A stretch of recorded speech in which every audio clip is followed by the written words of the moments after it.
I think the question on every Bigfooter's mind these days is, what are the lights?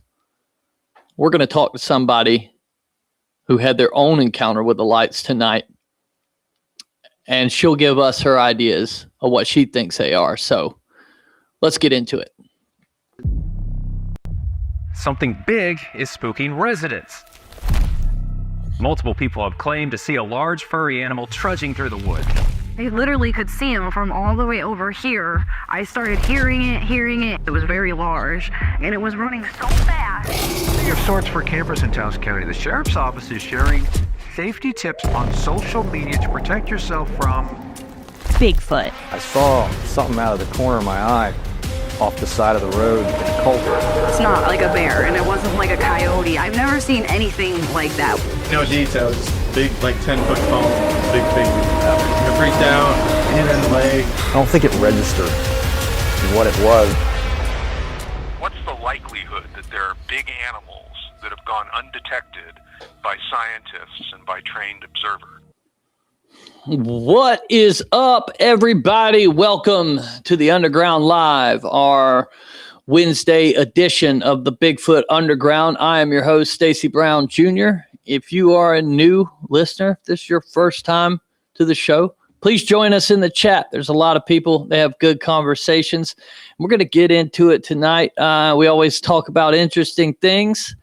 And then after our guest, we're going to open the lines and take some calls. So you never know what's going to be on the other end of that call. So I'm always excited. This is like seriously the highlight of my week. I look forward to the Wednesday shows.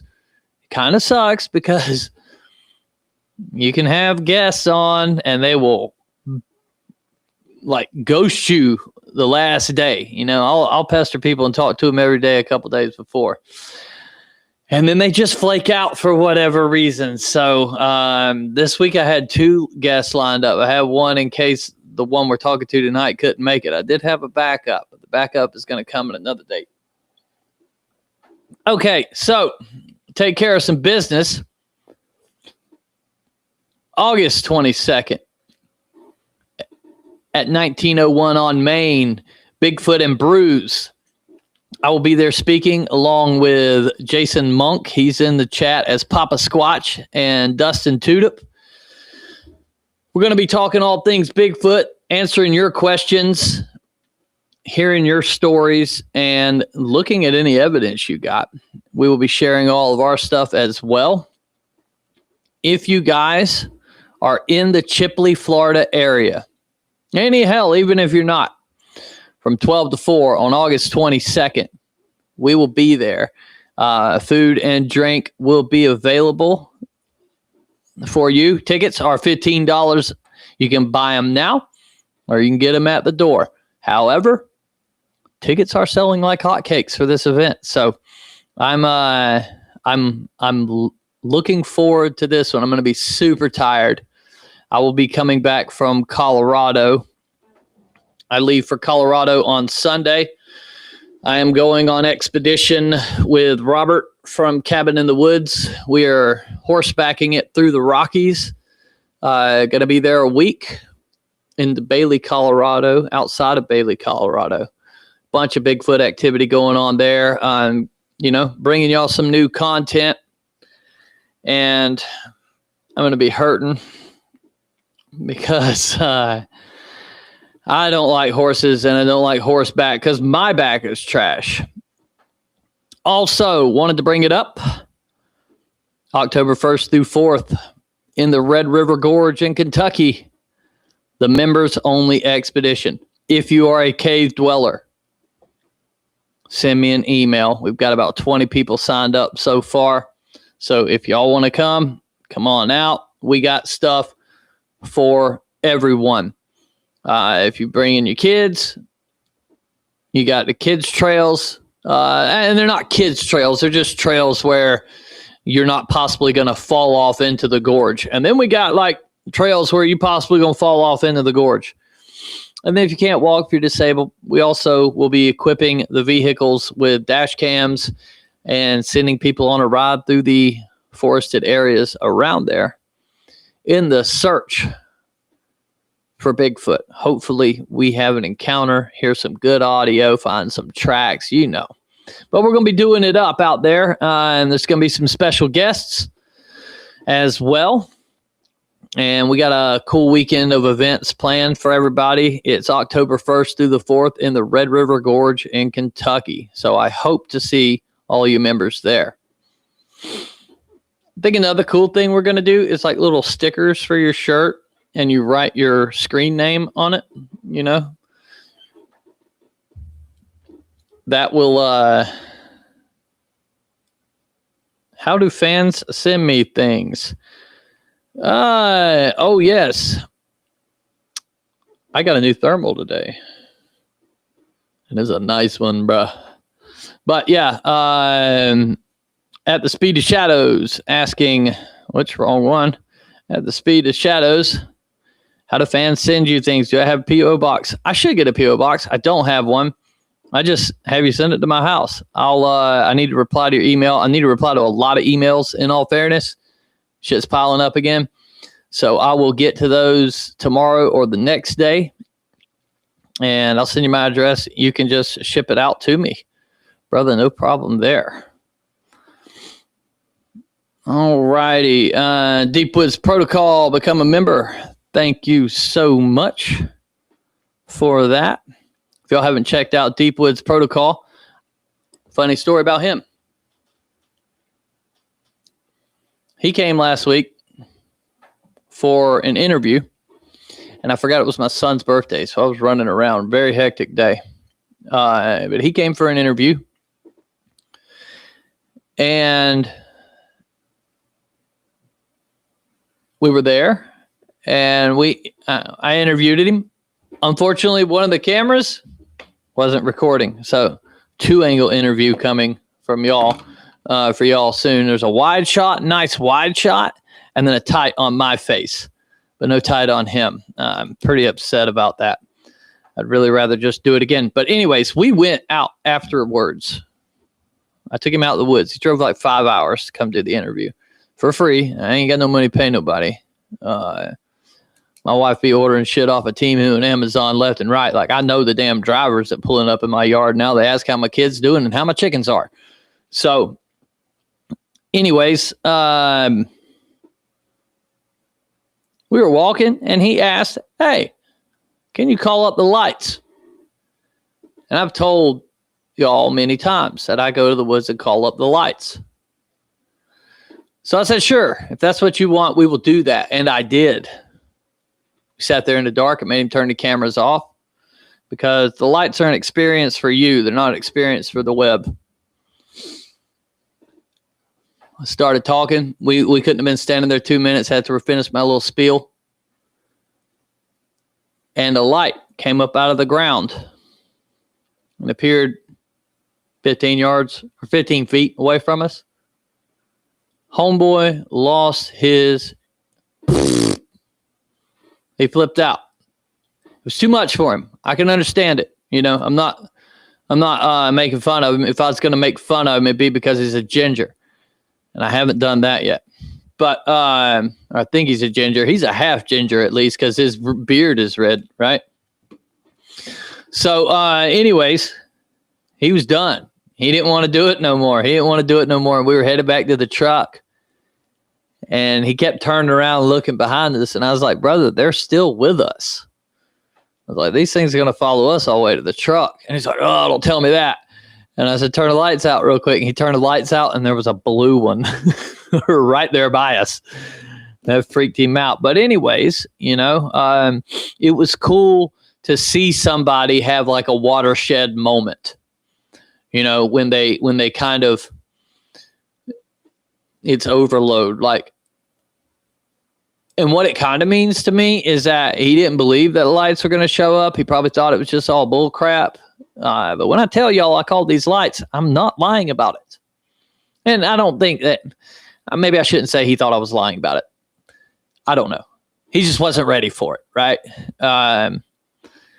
but I know he'll never forget that night. It was pretty cool. And he said to me, he goes, I don't know how you're so used to this, because I wasn't making a big deal out of it. Right? It was just only a couple of lights. Like, had we waited longer, there would have been 30 lights. It would have amped up significantly. And that's where I get excited. But was a cool night. And that's a good segue into our guest tonight. FedEx says, going to Chipley on the 22nd. Can you bring some merch? Abso-effing-lutely, FedEx. I will have merch. I will have Dogman merch. I will have Bigfoot merch.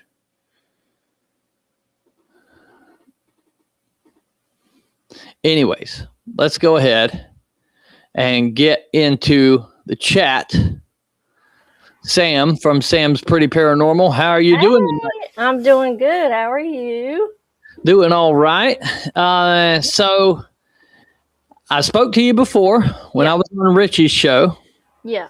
I guess you got the pleasure to be his producer. Is that correct? Yes. It's an absolute blessing. I don't know. It just kind of fell into place, but I absolutely love it. I don't know that hanging out with that dude would be considered a blessing, but maybe some people they get down like that. It truly is. It truly is. He keeps me laughing every day.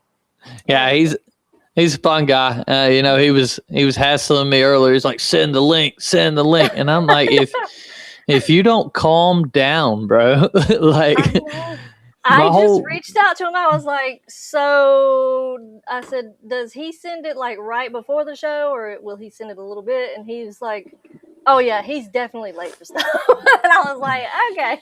So I had no idea he was gonna do that. Yeah. Well, I wouldn't say I'm late. I got a thing where I don't really start getting ready for the show till 7:15. So like at 6:50, I'm in the swimming pool from 6:50 to 6:58. Then I jump out and I grab a shower to wash the chlorine out of my hair.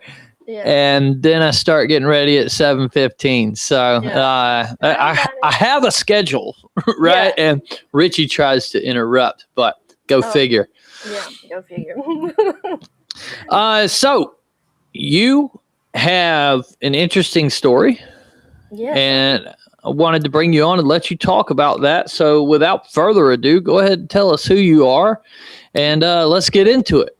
Okay, so I am Sam from Sam's Pretty Paranormal. My channel is mainly about spooky stories, makeup, true crime, cooking for the dead. I have a series with where I cook someone's last meal, mainly famous people. And then I got into Bigfoot. So now Bigfoot's a part of my channel. And to give you a background on how I got into Bigfoot, it was about 2019. So I've been with Richie from the beginning, just to point that out. I've been following him since he started. And watching him, I started learning about, the structure, just things I've never thought about with Bigfoot. But I've always been interested in Bigfoot.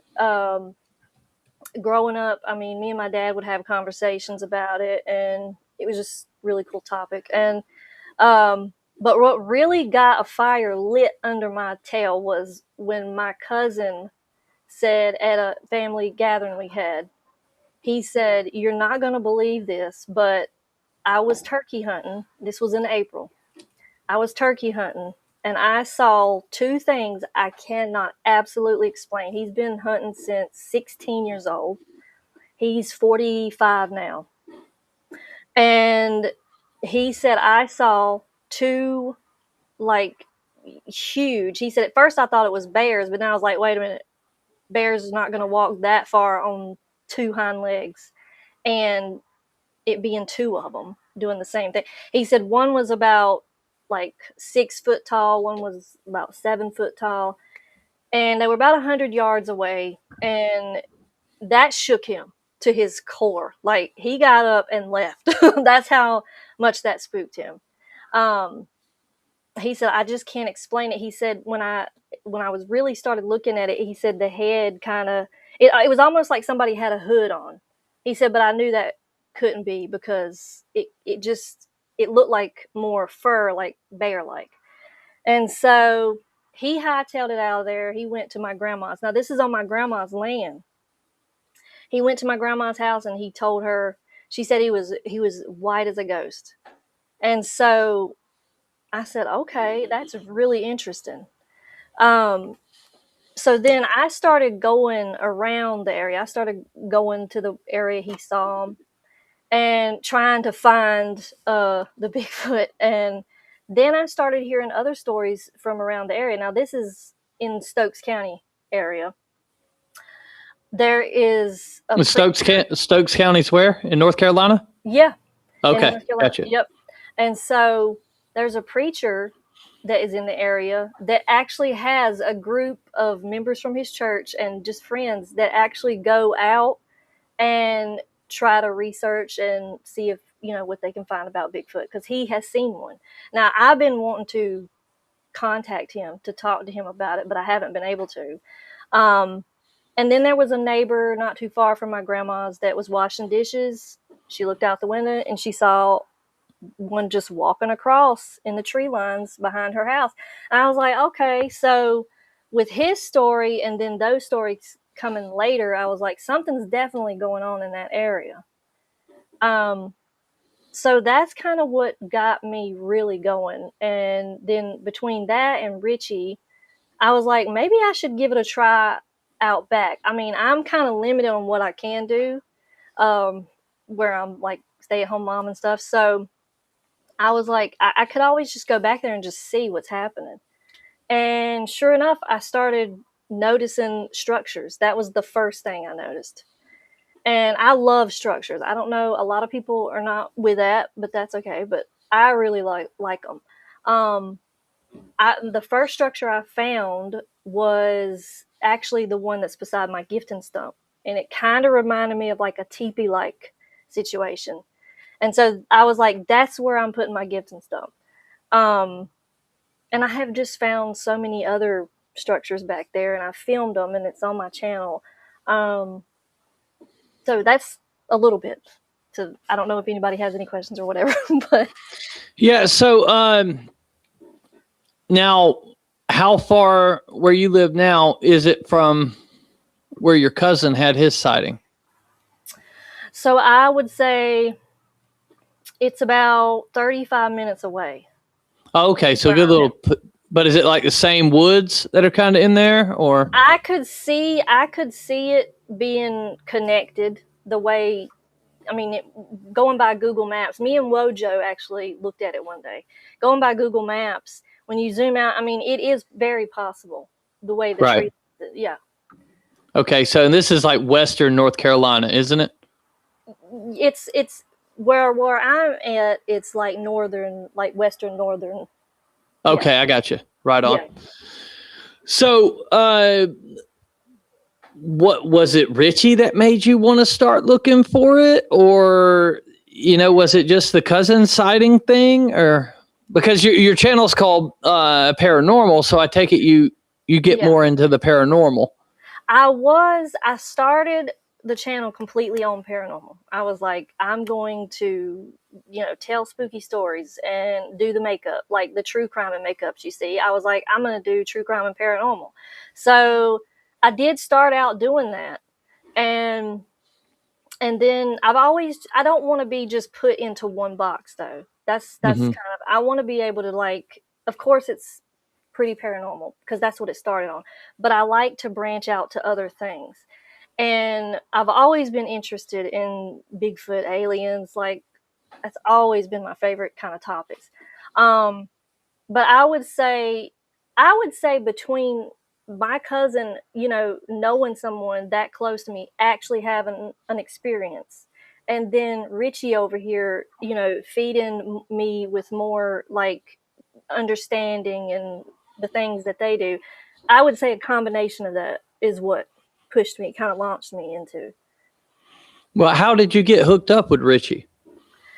Well, he was a part of another network that we were both in at the time. And I noticed him pop up in the network, and I was like, oh, okay.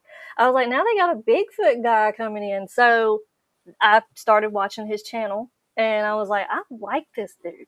So I kept watching, and it kind of just snowballed from there. Gotcha.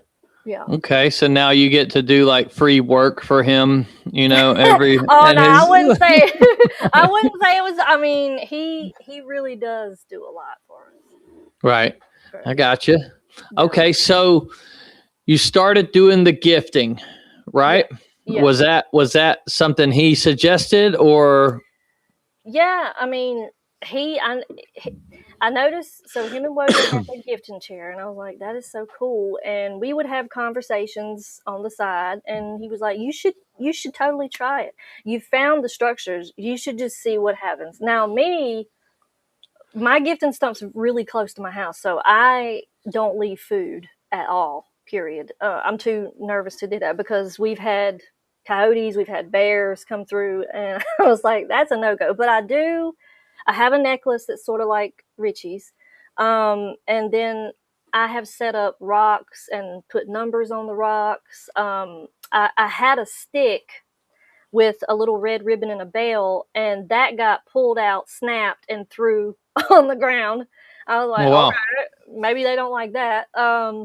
And then I tried where I put this. I found a rod, just a really thick metal rod like that, Mm-hmm. and I tapped it in just a little bit, and I put the necklace around it. And then it wasn't, oh my gosh, not too long after that, I go back, the rod is just completely driven into the stump, all the way down in the stump. And the necklace is just like, it's just caught in there. I can't get it out. I was like, there's no way. There's no way. Like, my husband doesn't mess with my stuff. He's just kind of like, do your thing, whatever. I don't care. But he didn't do it. My kids don't have enough strength to do that. I don't. It just blew my mind. Right on. Yeah. Now, how are you are you saying anything? Like, what's your process as you're leaving stuff at your gifting stump? Well, when I go in, like Richie's always said, when you go in, just say, hey, I come with respect and stuff. So I started doing my own little thing. I was like, okay, so when I walk in, as I'm walking towards the tree line, I'll say this. I start saying, I'm coming to see you, and if it's okay, I just want to come out of respect. If you don't want me there, you can let me know. And then once I get to the stump, if I've brought anything, I'll say, I'll hold it up. I'll hold my hands up. I've done that plenty of times. I'll hold whatever I have, and I'll say, this is a gift. I just want to give this to you. And I'll just sit it on the stump, and I'll say, thank you for your time. Thank you for allowing me to leave this. And I kind of just sit in the quiet, meditate a little bit, and just listen. And then I leave. Has anything significant happened while you're sitting there listening yet? As far as sounds, I have heard stuff walking, but I didn't get a visual on it. So I can't say if it was an animal or a deer or whatever.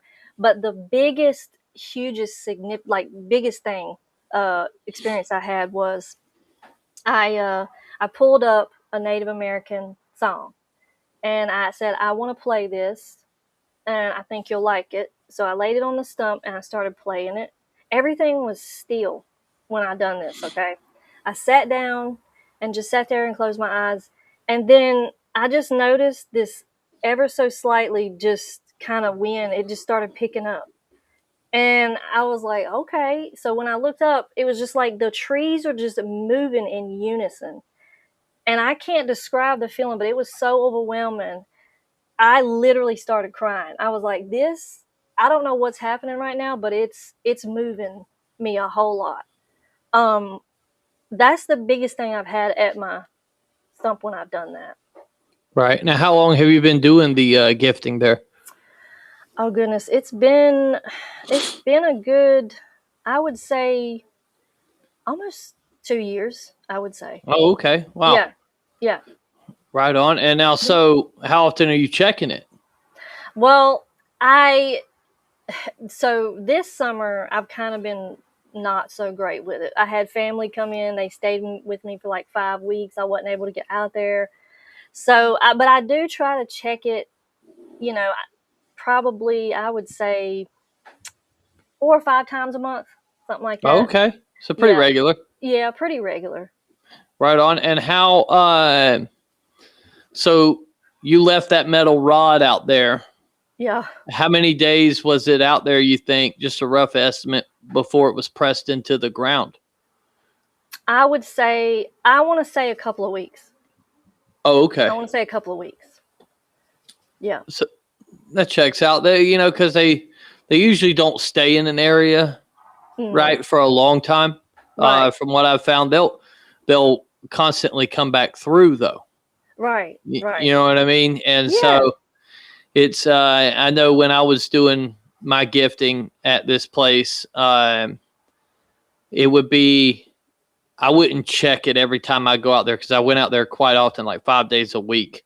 But I would check it about every 3 weeks, and stuff like that. Or sometimes I just get a wild hair, be like, I'll go check it, and go check it out. Now, you did end up seeing something. You saw some lights. Yes. This is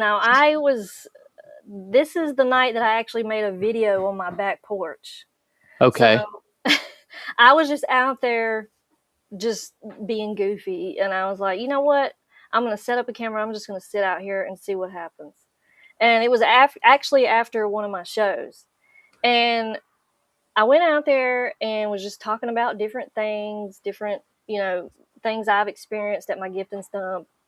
And I kid you not, like, I wished I would have had a double camera situation, because I do have another camera. And I was like, why didn't I put the other one facing the tree line? Because it would have caught it. I know it would have caught it. So I was just sitting there, and in the corner of my eye, I mean, it was just like a slow illumination comes across the trees. And I was like, hold up. And it got my attention, and then it went away, but then it come back. It done it twice. And I was like, no. And I was like, hang on. I was like, I think, at first I thought it was my guys playing a trick on me, or just joking around, because they knew I was out there. I go back in, husband's asleep, kids are like on their, electronics and their games and everything. And my littlest, he's gone to bed. I'm like, okay, that's strange. And I know this is crazy, but I drew a diagram, because I kind of want to give you an idea about where it was. So this is my back porch. Now, back here is the tree line, and in there is my gifting stump. This is a trail that runs right in front of this tree line. And then there's like a group of trees right here.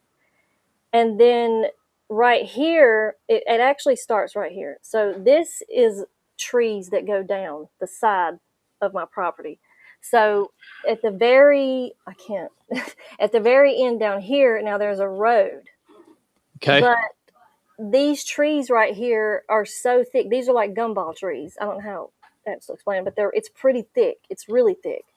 And then as you go this way, it goes into the woods, and then there's like a field, and there's like corn, like they plant all kinds of stuff down there. But this was the area right here. So where the trail starts and where this tree line right here, it illuminated these trees right here.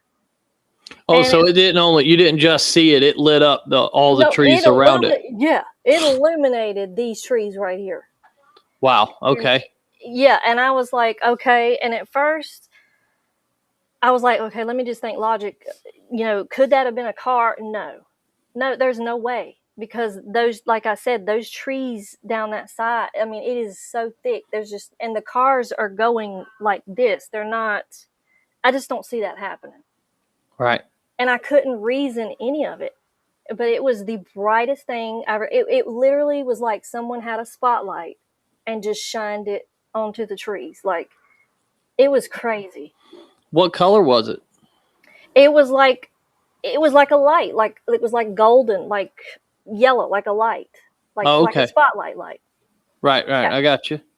Yeah. Right on. So What were you thinking at the time? Scared, like, oh God, someone's out here Yeah. at first.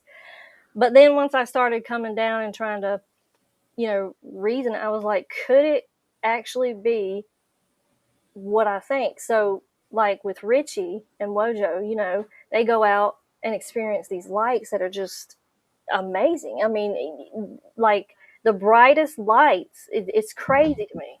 And I was like, could it be the same thing that they're experiencing? Yeah. Since I was, out there. And then when I was filming out there, when I had first got out there and sat down, I saw like in the corner of my eye, there was like a flash, and I was like, okay. And I wasn't sure what that was. But I have seen on other times when I've been out there, me and my son went out there to look up in the sky, because sometimes we like to go out and look up and see if there's any kind of unusual activity. He's into the aliens. So we saw little tiny blue lights, very tiny though. Mm-hmm. And I was like, do you see that? And I filmed this too. I was like, bro, do you see the light? And he was like, yeah, that's weird. And he was like, it could be firefly. I was like, no way, it's blue. I was like, don't you see that? Right. We saw a couple of those. So yeah, I don't know. Now, what do you think they are? The little blue lights that were kind of floating around. Now, me and my friend has talked about this. She's like, I really think they're fairies. And I was like, could be. I mean, it could be. Right. Because the way they were so tiny, but the big light that I saw, I feel like that was, Bigfoot.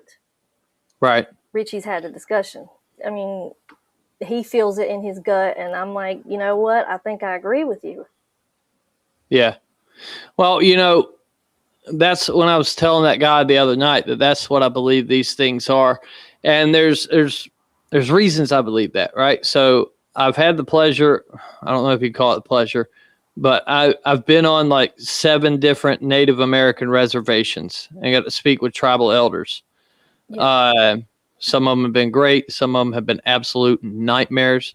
They have a lot of pent-up anger against white people for whatever reason. Go figure, right? I got yeah. But all of them share the same thought that these Bigfoots walk between worlds and they will travel as a ball of light. And now that's just the natives. If you go back to like medieval times, the wild man during the medieval times in Europe were part of the Fae. You know how your friend said that they were fairies? Right. They believed that Bigfoot were part of that as well.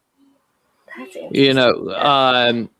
And then, the lights have been going on and associated with Bigfoot for a long time, especially like here in Florida. If you look back to like 1940s, in Barden, they had the Barden Booger. People would see this Bigfoot and they would see this ball of light next to it.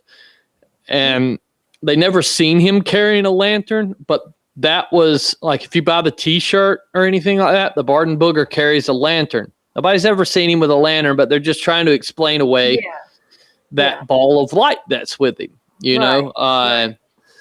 And so it's wild, I very much believe the same way. I believe that whatever those lights are directly connected to the Sasquatch. Absolutely. I mean, we've seen it with Richie, like with the myth, the man, the myth. That was an incredible picture. Yeah. And it seems like it comes right from in here, the chest area. Right. But yeah, I totally agree with you.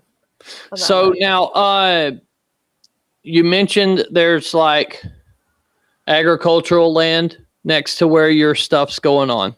Right. Yep. Have you noticed, and it's just me throwing stuff at the wall, but does your activity at your gifting stump tend to pick up when whatever they're growing is in season? Like maybe they're feeding off of that? I mean, they could be, because right now, as of right now, it's corn. Like, they usually plant corn twice, I believe, and there's always shucks and everything all over the ground. Like, it's a mess. But I know deer like to get into that too.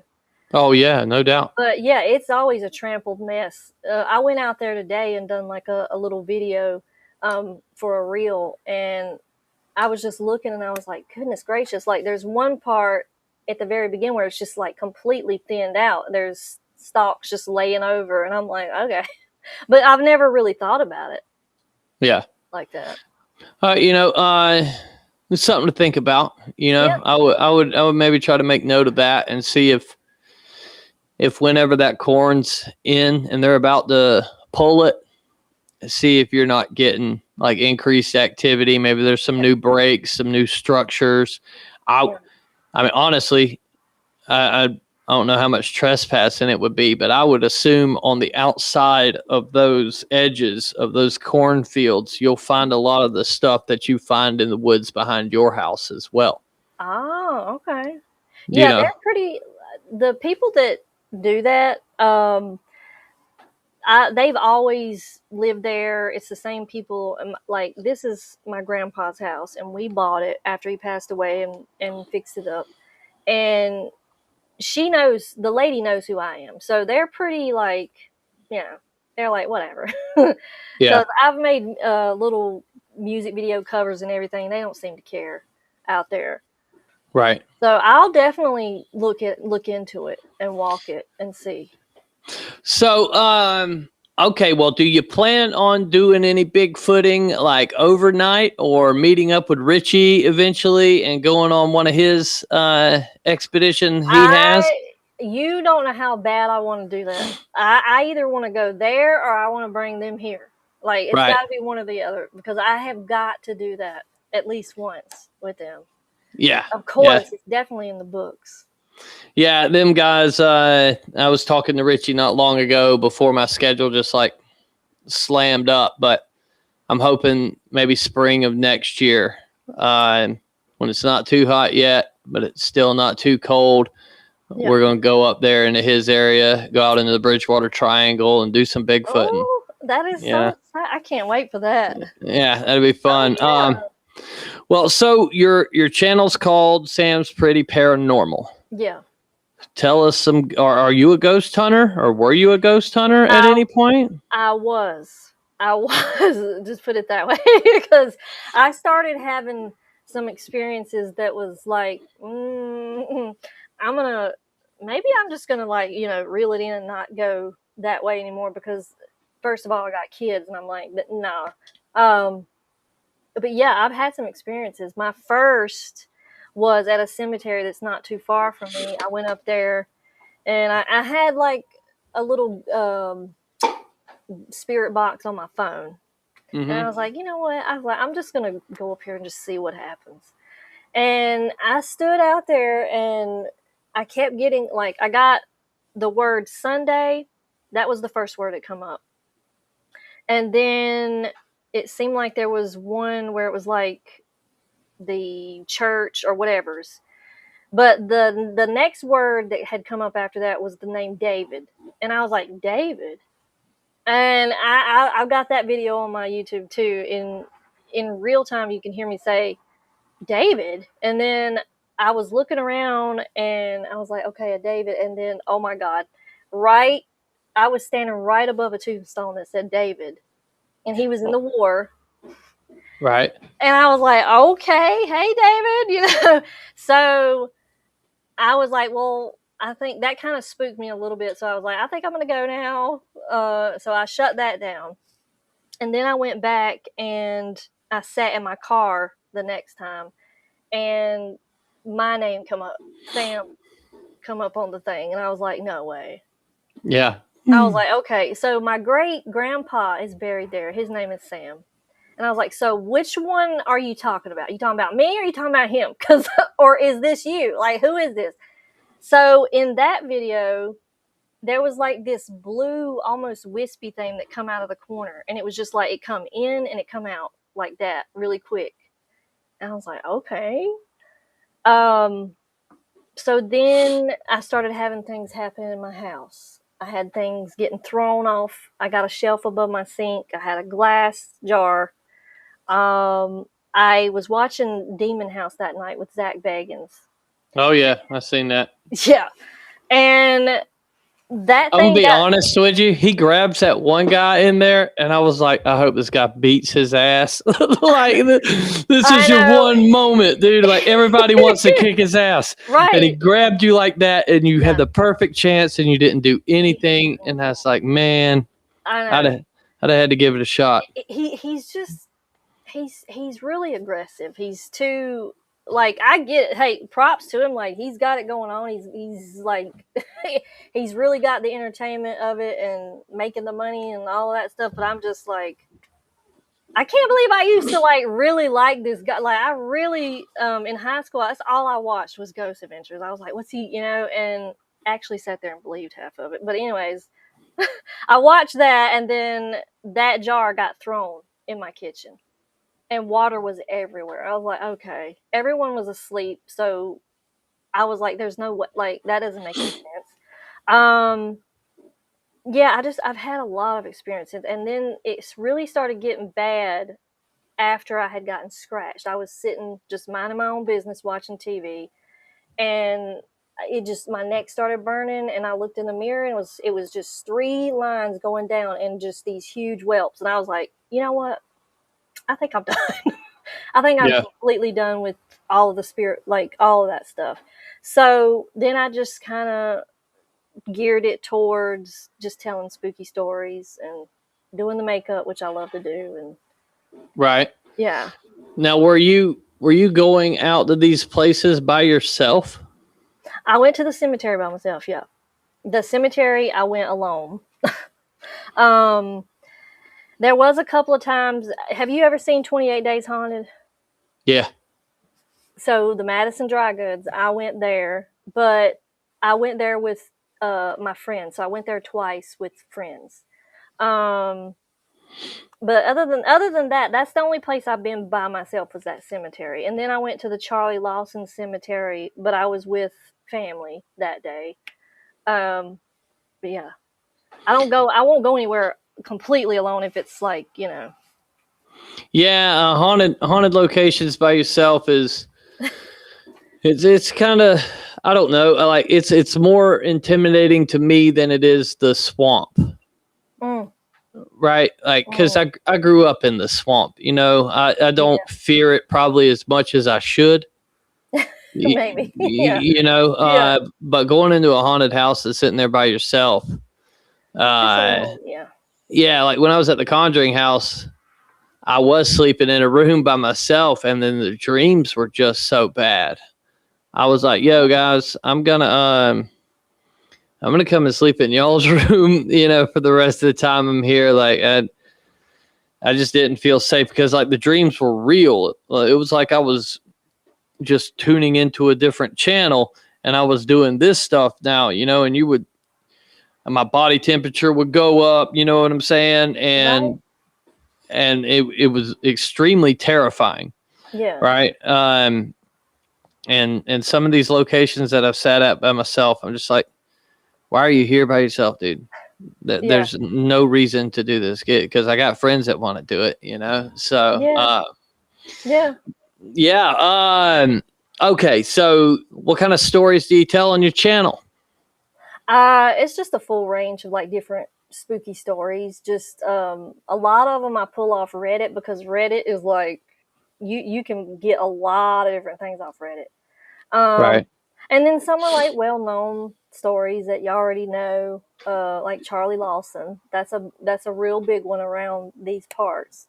Well, hold up. Don't nobody on this channel know what Charlie Lawson is. Why don't you go ahead and fill us in? All right. Yeah. Do you know who he is? I do not. I've heard the name, but that's about as far as it's went. Okay. So in 1937, in Stokes County, there was a man named Charlie Lawson, and he had a family of, I think it was Arthur, if I can remember their names, Arthur, Marie, and then I want to say there was a Bahamas. There was 2 girls and 1 young boy and then a baby. So it was like, yeah. So apparently, I really don't know what happened to Charlie. They said in a working accident, he had been chopping wood or chopping something. Anyways, he got hit right here in the front of the head with the axe. And they said after that, it kind of like changed his whole personality and everything. He was drinking, stuff like that. But he just completely on Christmas Day decided, I'm just going to kill my whole family. Oh, why not? Yeah. So he sent his oldest son to town to get some bullets, or because they were supposed to go hunting, I believe. And while he was gone, that's when he did it. So Arthur comes back. His dad wasn't there, so Charlie actually killed himself as well in the process. So it's just a very unusual story, and it's a very big story in the small town Right. of Madison, and because that's where they were prepared. That Madison Dry Goods used to be the funeral home for that time, and so yeah, that's where they prepared the family, and then it's really terrible. Now, is the place said to be haunted? Yes, Madison Dry Goods, absolutely, 100%. Now, do they rent that place out for, like investigations, or you got to know somebody? I do know, well, the owner, Smitty, I was talking to him right much, and then he has sold it to a new lady. But I went to school with her, so I know her pretty good. But they do let people come and investigate. Now, I don't know about overnight situations. I do know that there is a YouTube channel called First in Fright, and I want to say Dave gotten to stay overnight and film there. But just the few times I have been there, there is something definitely going on. I've caught EVPs, just not even trying to. Right. I've had it was one day I went for like a book signing because Brandy, the psychic medium, was there, and when I was checking out, they were going to have a ghost thing with her overnight where you could buy a ticket. And I was standing at the counter, and he was like, "Are you gonna come tonight?" And I was like, "Nah, like probably not." I said, "I got too many things to do with the kids and stuff like that." And he's like, "I don't know. I think you should come." And then the light started flashing above our head, and he was like, "I think something wants you to come." And I was like, "I don't think so." So, yeah. I got somebody in the chat, Ashlyn. She's asking which county this happened in. The Charlie Lawson thing was, I believe, in Stokes County. Stokes County. Where was your what was your Bigfoot encounter? Same one? Yeah, I would say Okay. in that same general area. Yeah. Gotcha. Okay. Yeah. Now you said stuff started happening in your house. Do you think it was because you yourself got an attachment, or were you stupid like I was and started collecting haunted items? Well, I think part of it was me just dabbling too much and possibly getting attachments. And then I will tell you this, when we started renovating this house, the upstairs where I'm at right now, we pulled the old floor up, and there was stuff under the floor. Now, this house was built in the 30s. Okay. And I was like, what is this madness? I found a ring. I found letters that this man had wrote back to his family where he was in I want to say he was, God, I can't remember which it was, but he was on a boat. So he was in the Navy, I believe. But I found pictures of like family members. I was like, what is this stuff? Like, this is so cool. So I don't know if that had anything to do. My grandpa did die in this house. Right. I don't know if he hangs out or not. So yeah. Now, now that you mentioned that, Mark wants to know, do you think some of the haunting could be your grandfather because you started to remodel the house? It could be, Mark. It could be. There's been a lot of changes that's happened since he's passed. Me getting married, me starting a family. When he first passed, it was just me and him by ourselves. I was helping take care of him.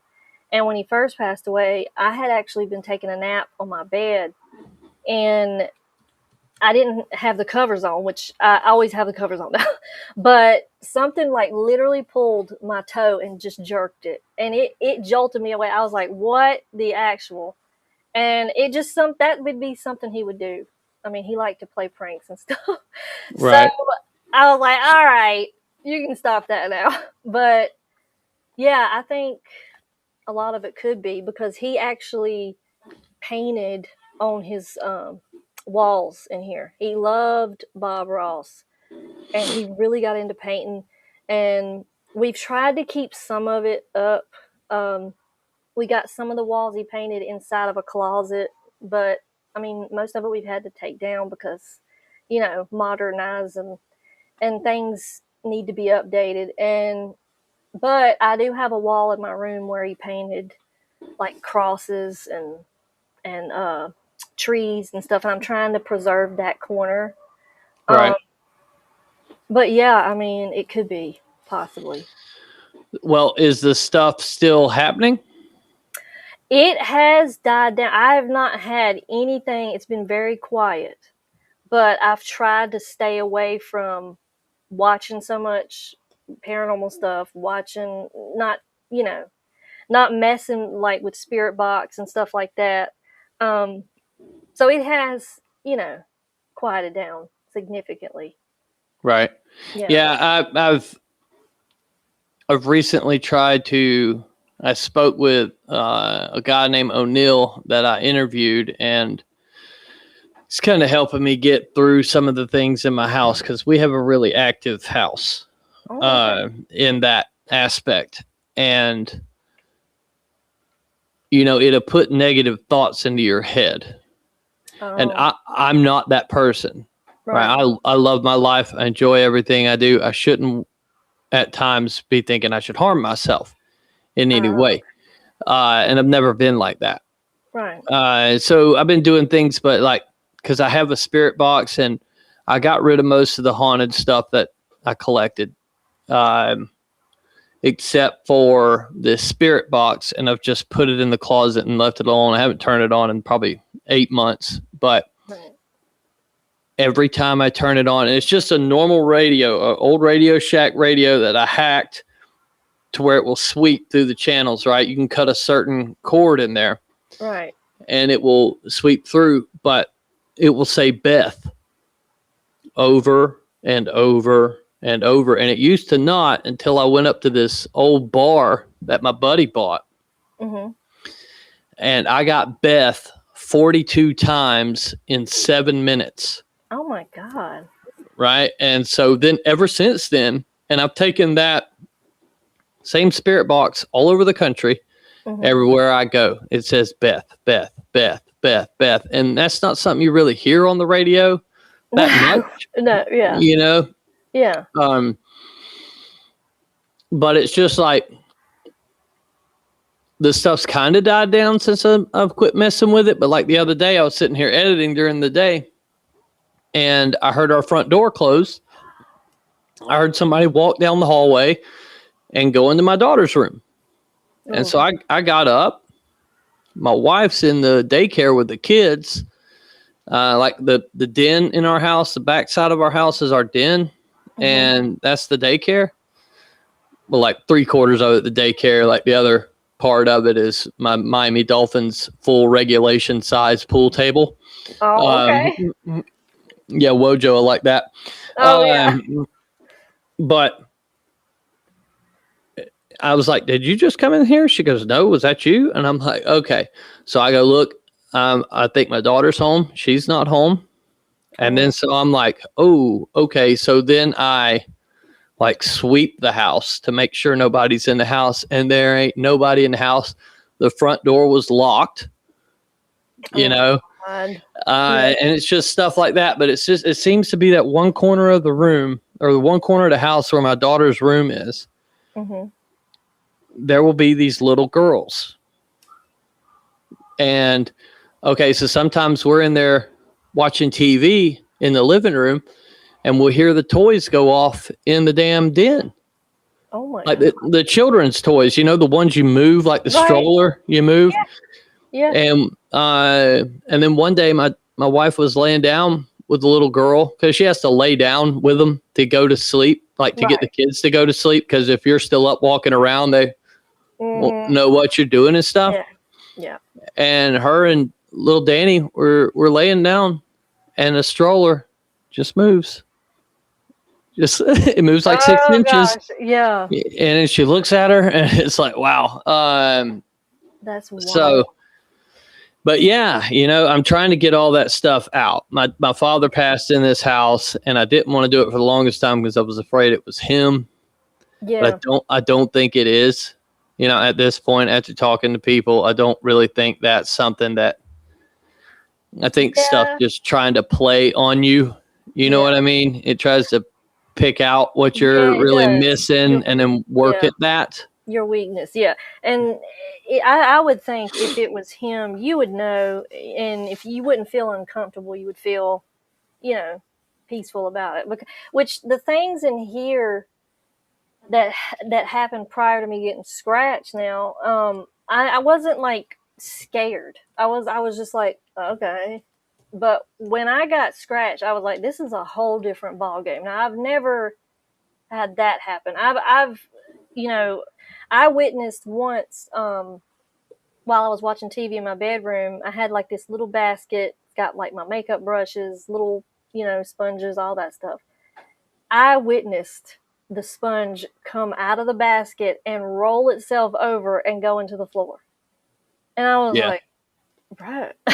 And that didn't even scare me. I was like, okay, but the scratch is where I was like, okay, this is something entirely different because that scared me to death. And I was like, that's not cool.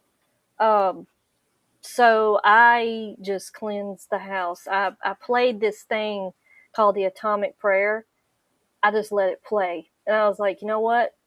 You're not welcome here. And ever since I've done that and really got bold and strong about it, I was like, this is not happening. I said, my children are here. You're not doing this. Right. Things are just quiet.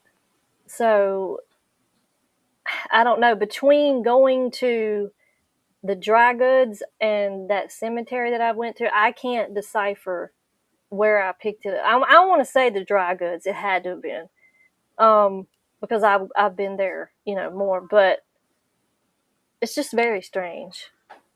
Yeah. Yes. Well, now have you thought about going to like a psychic? Or I know Richie, I think he said he was a medium, but I actually think he's more like an extra small. Right. But have you thought about going to a psychic or anybody like that? No, I've never thought about it. I did ask Richie about something, and he was like, I keep getting something about the foundation, and I don't know why. And I was like, okay. So I haven't looked any further into that, but I don't know. I don't know if he's picking up on my grandpa, because my grandpa built the foundation of the house. I mean, he'd done everything. This house was in a different section in this yard. It had to be moved back due to the roads being built and stuff. So it's been moved back. And when it was moved back, he had built the bottom part of it. Right. Yeah. So I don't know. He could be right picking on. up on him. Yeah, maybe. Well, I appreciate you coming on. Why don't you go ahead and tell people where they can check you out? And, we'll send some subscribers your way. My people are pretty good at going and following our guests. Your people are awesome. I've already met a few of them. They're just absolutely awesome.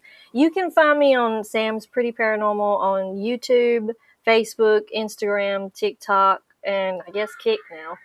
I guess we're on Kick now. So what is Kick? It's a streaming platform, like TikTok. You can like Twitch or something. Yeah, it's kind of like that. I gotcha. I've never heard of that, but then again, I'm still not on TikTok, so I'm barely there, bro. Yeah. I'm trying to navigate the waters, but it's kind of, I've held out this long, but it's coming. You can't really, like, I've grown this audience only on YouTube. I haven't been doing the TikTok and not really been doing a lot on any of the other social medias, but yeah.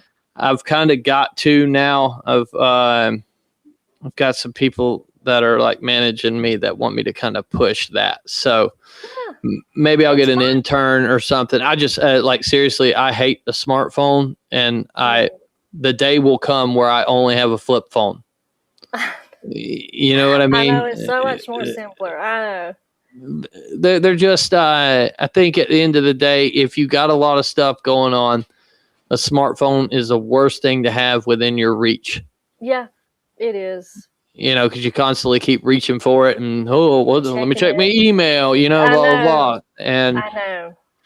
it's an addiction. It's like crack cocaine. So it is. Yeah. 100%. Not that I would know, but Richie told me all about it. So. Oh yeah, he's dabbled in those. He's from Massachusetts, so of course he's dabbled. Yeah. Well, Sam, thank you so much for coming on, and I really appreciate it. And we'll send everybody over your way. Okay, thank you.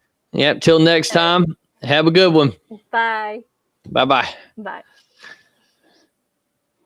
All right, everybody.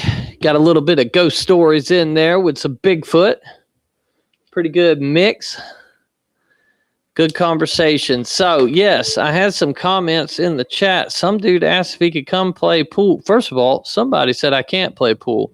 Homie, don't say that to people that own pool tables. Don't talk trash to people that own pool tables, brother. Because people that own pool tables, although honestly, I started playing again the other night with my wife for the first time in like 10 years. I love playing pool. When I was, that's all we did, because you're in bars all the time. So you'd be at the bar before it opened to set your stuff up, and then like foosball and pool. I'd smoke you on that. I'm pretty good at air hockey. My desk here now I'm actually sitting at my air hockey table. I'm hoping one of these days I can move out my podcasting out of my garage so that this can become my game room again. Because I got like arcade machine, ping pong table, we got darts, we got skee ball, and it just would like to get the clutter out of here, because it's just like full of camera equipment and Bigfoot shit and camping gear. Future plans, I say. But anyways, thanks everybody for hanging out for that. Want to bring back up Bigfoot and Brews, August 22nd. Get your tickets now. 1901 on Main. They have everything to eat. You can get sandwiches. You can get a steak. You can get craft beer. Get the finest of the wine. And they are a winery, so they make their own stuff. But please come out and see us. We will have merch available. I'll also have a lot of my evidence tracks and things like that there for all of you to take a gander at while you're in the gandering mood. And then the members only expedition, October 1st through 4th in the Red River Gorge, Kentucky. Gonna be a great time. Come out. The only fee is a camping fee, which is $30 a night per person. So it's not really that big of a deal, right? Like, for what's planned, the camping fee is well worth it, I feel. But anyways, we are going to open some phone lines and take some calls tonight. Let me get those set up real quick. Should have done this before the show, right? Bro, come on. Why do you want me to do this? I guess we're doing it with that. Oh, there it is. Okay, and now that is set up, boy, one of these days we'll have a producer. Oh, by the way, I am about to interview, and I don't want to say her name wrong because her name is unique. Silba, I think it is Sybilla. Irwin. I'm interviewing her tomorrow. I'm very excited about that. She does the Sasquatch sketches and things of that nature. So I'm going to have that out to y'all this Friday. Next week, this is going to be the last call-in show for we won't have one next Wednesday. I will still go live, but I will be in the Rocky Mountains. Me and Robert, I'll probably just, be chatting it up, seeing what y'all got to, questions, things like that, keeping y'all informed of what we're doing. But I'll be doing a little bit of live squatching from the Rocky Mountains. And then I'll have another show next Friday, regularly scheduled program will air as well. And then the following Wednesday, we will be back here taking calls. But then the Wednesday after that, we won't. It's going to kind of go on and off here for a while on the call-in show. So this is kind of the last. They're going to get tight. So I think over the next 6 weeks, we're only going to have 3 call-in shows. And the other ones, I'll be live from the field just because I will not be able to take calls from the field. But anyways, the phone lines are open. 850-695-0522. If you got a Bigfoot story, Bigfoot question, UFO encounter, paranormal encounter, whatever it is, call in. Let's talk about it. Give me a call. 850-695-0522 is the number.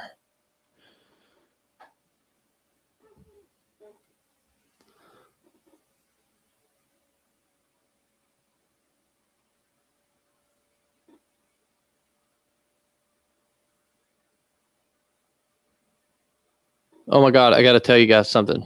So today I'm editing the 3rd installment of the Skunk Ape that Robert from Cabin in the Woods is doing.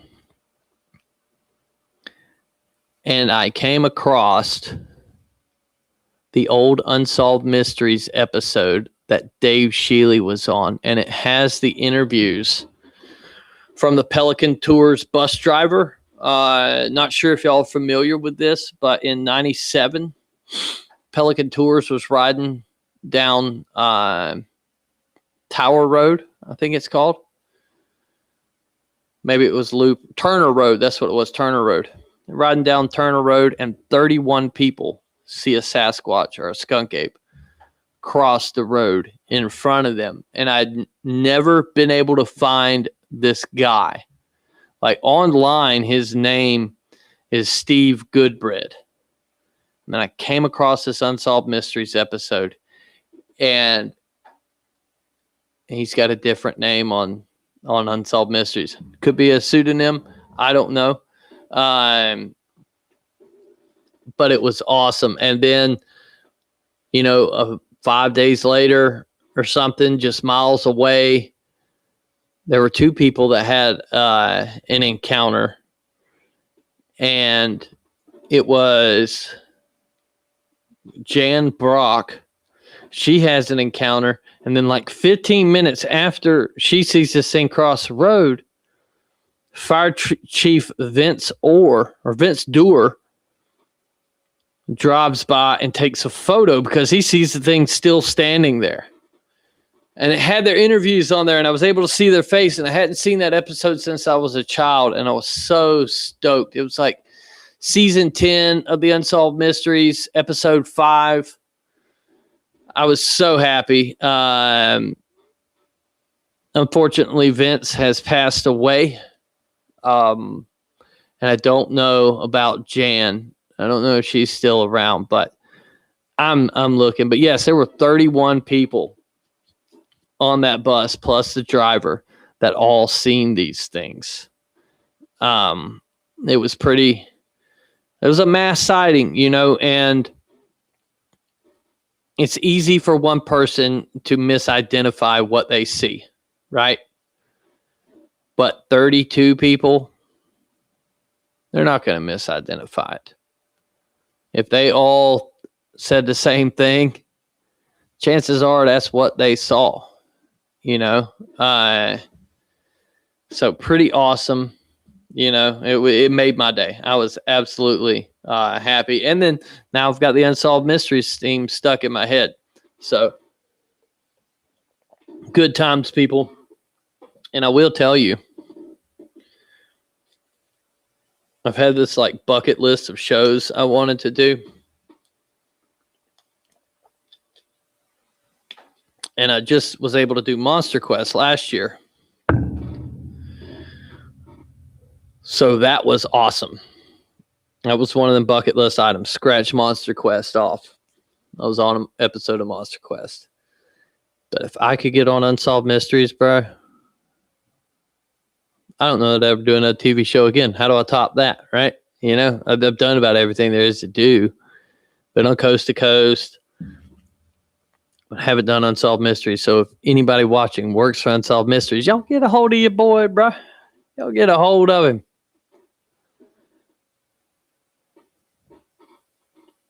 But yeah, 850-695-0522. Y'all call in. How many people in the chat are planning on coming to the members only expedition? Let's get a show of hands. Can y'all hear my chair squeaking? This damn thing is like, it's driving me nuts. I don't know how it's doing y'all. But it's slipping me out, bro. I'm about to just sit Indian style on the floor. You see my little head poking up. All right, we got our first call. You're on the Bigfoot Underground. Hey, Stacey, how are you, buddy? One second. We corresponded a couple of times. I'm the guy that's always out in Tate's Hell looking for the squatches, and I just got through. I did 5 solid weeks out there in the heat of the summer, killing yellow flies, picking Lone Star ticks off of me, sweating, et cetera, and I went back to an area that I've been going to the 3 previous winters, and when I tell you there was not an owl call. There was, I kept putting food out in places where it had been taken and some other gifts, and there was just nothing there. So I think I spent all that time to calculate that they have a different summer range than they do winter range. And I was wondering what your experience with that was down there. Yeah. So I think it's mainly with food sources, right? In the summertime, the food sources kind of broaden, right? You have more available to you. Right. So I think it could kind of be free range at that point. But then once it gets to, the wintertime, things kind of tighten up a little bit. The reptiles aren't as prevalent. Okay. Yeah. No. But I don't know. This I don't either. I don't know that anybody does, but you can just you can chew on this stuff all day and never come up with anything, but it's good to think about. And so some things I was thinking about, the area where I've had some activity before, like apples. I take apples and I basically make like a candied apple. I'll take a whole apple. I'll cut a little piece of bamboo about 8 inches long, stick it in the bottom like a candy apple, right? And then I just smear peanut butter all over it. And then I roll that in birdseed that I've taken the sunflowers out of. So it's like just grain on the outside. And I've had pretty good luck with that. You can tell when a raccoon gets it because they're going to leave pieces of the core behind, and the peanut butter smudges, and then the seeds fall off too. So it's kind of like a little indicator thing. So it's very obvious when the animal comes, but then many times they're just gone, whether I put them in a tree or I put them low. I've had things moved out there, meaning I put a jar of peanut butter on a stump, a half a jar of peanut butter after I had already made some apples. So I put the apples out and they took the apples. But when I came the next day, the jar was moved from the stump and it was placed at the base of a tree about 15 feet away. Okay. What do you think that means? Huh. I have no idea. What I thought I'll start. What I thought is, okay, they want things on the ground. That's the only thing I could come up with, right? So then the next day, I put the jar of peanut butter back on the ground where they put it, and I put a pretty bird feather from a woodpecker called a red flicker, a red shafted flicker. So the shaft of the feather is actually red, and it's very pretty. And they took the jar and the feather. And I had some other experiences where the raccoons kept raiding and they were getting it, I think, before them. And so I suspended a bag, like I put a lead line between two trees, like say 6 feet off the ground. And then I took a little bag and I tied it right in the middle and I put food in that, trying to keep it off of the ground and keep the raccoons out of it. Well, the raccoons just like commando down the line, dropped into the bag and ate everything. And now I figured this out the next day, but while it was going on that night, there was crashing and smashing. It was like they weren't really trying to hide their movements. And they would not take the food out of the bag. And I think it was because it was off the ground and they would have had to expose themselves. Even though I'm not putting any cameras out. I'm looking for tracks, but I haven't cast any. I don't carry casting stuff with me. I'm trying to do it where more like kind of earn your trust thing. And so what I figured from that was they're so skittish and so serious about preserving, stealth mode that I don't think they wouldn't even come off of the ground. They wouldn't raise themselves up and put themselves in a position to get in that bag. And I know they wanted what was in the bag. And I think that's what they were thrashing around about. They were upset. They were probably watching that raccoon eat it, but they wouldn't do it. And then after that night, I don't know if they thought I was trying to trick them, but they ghosted me for quite a few times. And so I left after those episodes. But also during that time, bro, this is weird stuff. I'm sitting in my truck and I'm thinking about where I'm going to leave the food. And then I go to start my truck and nothing happens. And I know that, it's electronics and stuff like that, but I had heard that on some interviews. And then I just waited a few seconds and I thought, hey, I'm just leaving food. I'm not trying to get in. I'm just thinking this in my mind, and I'll be damned if I didn't turn that truck and it started like nothing happened. That was one thing. Same place. It's interesting you bring that up. I got a guy I'm about to interview who he was driving down a road and his car just shut off. And then a Bigfoot crossed 100%. The road and then his car started 100%. Back up. Okay. All right. I'm going to try not to get sidetracked, but I'm going to go on a quick tangent here. Go ahead, brother. I grew up in a place called Saratoga, Texas, pretty close to it. And it's very famous for a place called Bragg Road where they have those lights, the same type that you see, except this place has a sign. It's like if you Google Ghost Road Scenic Drive, it'll lead you to an 8-mile dirt road. And you just go 3-4 miles down the road, you pull over, and you wait for the lights to come out. I've seen them 20 times. I've seen multiple ones.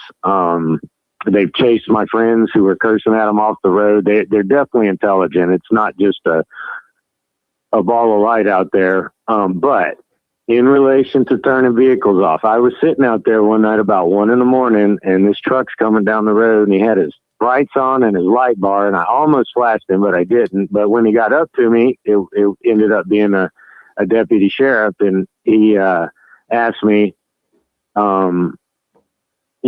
if I was okay. And I said, yeah, I'm just waiting on the lights. And I said, did you see anything? And he said, no. And I said, well, have you ever seen the light? And I told him, I used to come out here when I was in high school and we'd see it all the time. And he said, no, but one of the other deputies had experienced the light. And he said what happened was it was floating down the road, right, toward him. And he's just kind of going toward it. It floats over his car and it shut everything off. It shut the engine off, shut the lights off and everything. And then he waited a few seconds. I'm sure he was in shock. And then it started right back up and he went on his way. Mm. Now, what do you think they are? They're related. What do you think the lights are? You know, I don't know, man. Okay, here's the deal. I was into the lights is what got me into all the other weird stuff that I'm into, like Bigfoot and UFOs, right? But that was the first thing because I saw them with my eyes. And so I wasn't in on the Bigfoot thing, and I didn't know about the theory, that some people, I think you just mentioned it, some of the tribal elders, they turn into balls of light and they move around. I don't know, man. There's a lot of weird stuff, and I've got obviously if you're out looking for Bigfoot, you've got an open mind to some extent. That one, man, I would have to see because I can get my head around a lot of stuff like them phasing out. Well, okay, let's just say the predator effect thing that people talk about. I can get my head around that. We've got animals like electric eels and electric catfish that generate electricity from their body, and they're primitive animals. We've got like octopus have color changing cells called chromatophores in them, and they can, mimic perfectly colors and textures and things like that. So I can get my mind around, they can emit some kind of field or do something with their body to bend light or something like that. Right. But turning into a ball of light and floating around, I'm not saying it's not true. I'm not, but that would be one I would definitely have to see that to believe it. Yeah, and all this, like, I think people, because I don't believe in dogman, right? I haven't seen a dogman. I wouldn't have believed in Bigfoot had I not seen one. You know what I mean? And I'm not saying dogman can't be real. I'm just saying I haven't seen it yet. So I can't slap myself. Yeah, I 100% hope I never see one. The problem with the dogman is if you use exactly the same criteria, with the exception of actually seeing one, but if you use exactly the same criteria to evaluate whether these people are telling the truth or not, and you've got fairly credible witnesses, you've got multiple accounts, you also have it in the oral history of the indigenous people, et cetera, et cetera, et cetera. Loup-garou, that's a French word going back to when the French first came in the 1700s. And you start thinking about it, it takes you a direction you don't really want to go. Right. So have you had a visual Bigfoot encounter? I have not. I have had zero visuals. The closest thing I've had, and this was my last experience, and that's what I had, something weird happened with work, and I got a few months leeway. And I was just sitting there, and I thought, you know what, I'm going to go back to Tate's Hell, because in March, this is what happened. I was listening at night. They were coming around sometimes, not always, but they would take food sometimes. And I was listening, but I could hear them. I could hear them across the river. That owl sound that sounds like a caveman doing it. Right. And so I kind of was like, I did that for a few nights, and I'm like, okay, they always seem to be in this direction. And I was on one side of the Crooked River, and they seemed to be mostly moving on that other side, and I kind of pinned them down. And so I went in the daytime, and I'm looking, and I get in the area, and you can't make this stuff up. I've got my phone in front of me, and I've got it on Google Maps. And you know how when you're trying to get your direction straight, you've got that blue cone? Right. As you're rotating your phone, the blue cone is, facing outwards. It lets you know which direction you're facing. So I'm zooming in, and I swear the area I'm in is called Monkey Creek.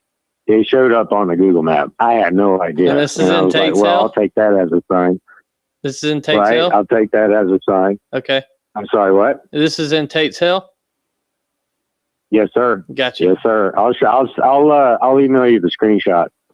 There's a Monkey Creek. Google map. There's a Monkey Creek up here in the Apalachicola National Forest, like Wakulla County, on this side on this side of the 98 or the 98 bridge.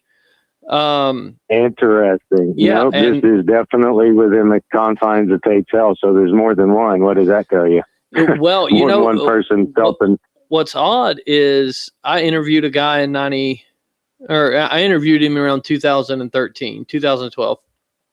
And in 97, during those wildfires, I don't know how long you've been in the area, but you remember the wildfires that we had back in 97. Sure. He ran over a Bigfoot, but he described it as having a snout. Like not like a dog snout, like almost like a baboon. But yeah, well, I've heard, listening to, all the podcasts, it seems to be the rarest type, but I've heard it before. Right. I don't put it. They've got a name for them. It's like the gugwe or something like that. I'm not good at pronouncing words. Yeah. Look, man, I'll just put it this way. Everybody's got their theory about what it is and this and that. And I'll be the first to tell you, I don't know. And I'm happy to be corrected if any of my theories prove to be false. But after looking at all of this stuff, and I wrote my first essay in the 10th grade on J. Allen Hynek and Project Blue Book. You know what I mean? I've been in this stuff for a long time. And then I started researching this Sumerian stuff, the Anunnaki, because I got tired of that big haired guy on TV, and I'm trying to figure out if he's telling the true. Giorgio Tsoukalos trying to, see, because it turns out a lot of the stuff he's saying is correct. Funny story about Giorgio. He stole my buddy's wife.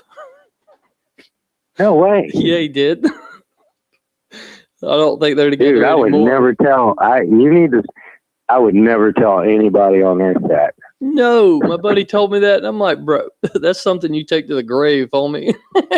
Yes, sir. Yes, sir. Well, hopefully you didn't out him. But along the that whole ancient aliens Anunnaki thing, if you go and actually read they call it mythology. I'm believing more every day that the things we're calling mythology and myths were actually things that happened. And we've just been fooled into thinking otherwise. But they were geneticists. They made a lot of stuff. There's a tale called the Enuma Elish, which is Sumerian, it's one of the oldest tales ever. And it tells about a war between two factions of the quote unquote gods. And one faction, a goddess called Tiamat, was fighting the younger group of gods, and those were the ones, Enki, Enlil, Anu, those are the ones that were over Earth. And she created what's called Tiamat's monsters. And so if you go down the list of Tiamat's monsters, you're going to see sea serpents, you're going to see dragons, you're going to see something called the great wolf or the great dog, and then you're going to see another one called the hairy hero. Now think about that. What is a hero?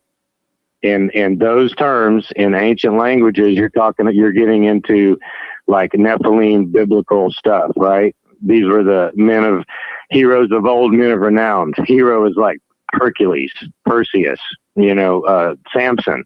These are heroes. Now add hair. What do you got? Sasquatch, right? The great dog. That could either be that great big wolf that just looks like a regular wolf, except it's the size of a pony, like they saw at Skinwalker Ranch, or it could be that dog man. But forever, all the maps had, here there be serpents.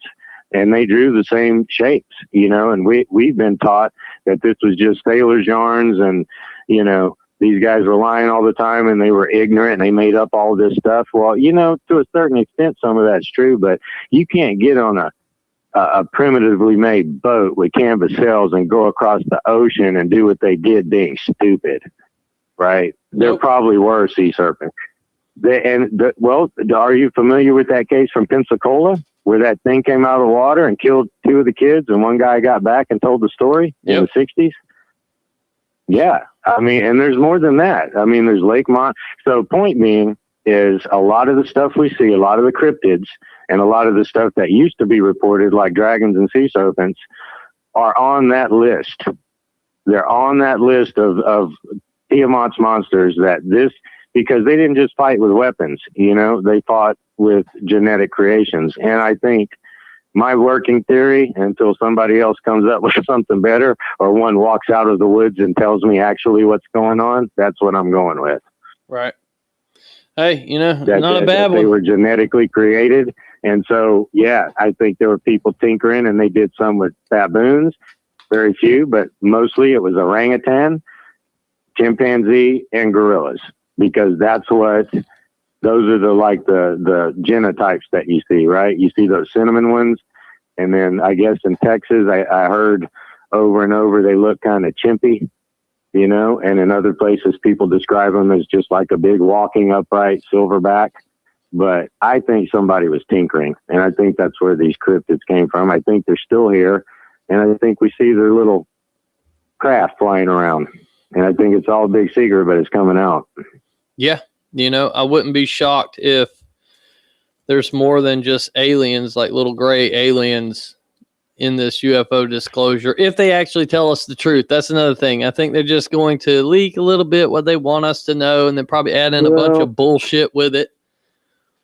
They are leaking nothing. They're leaking all the low-hanging fruit.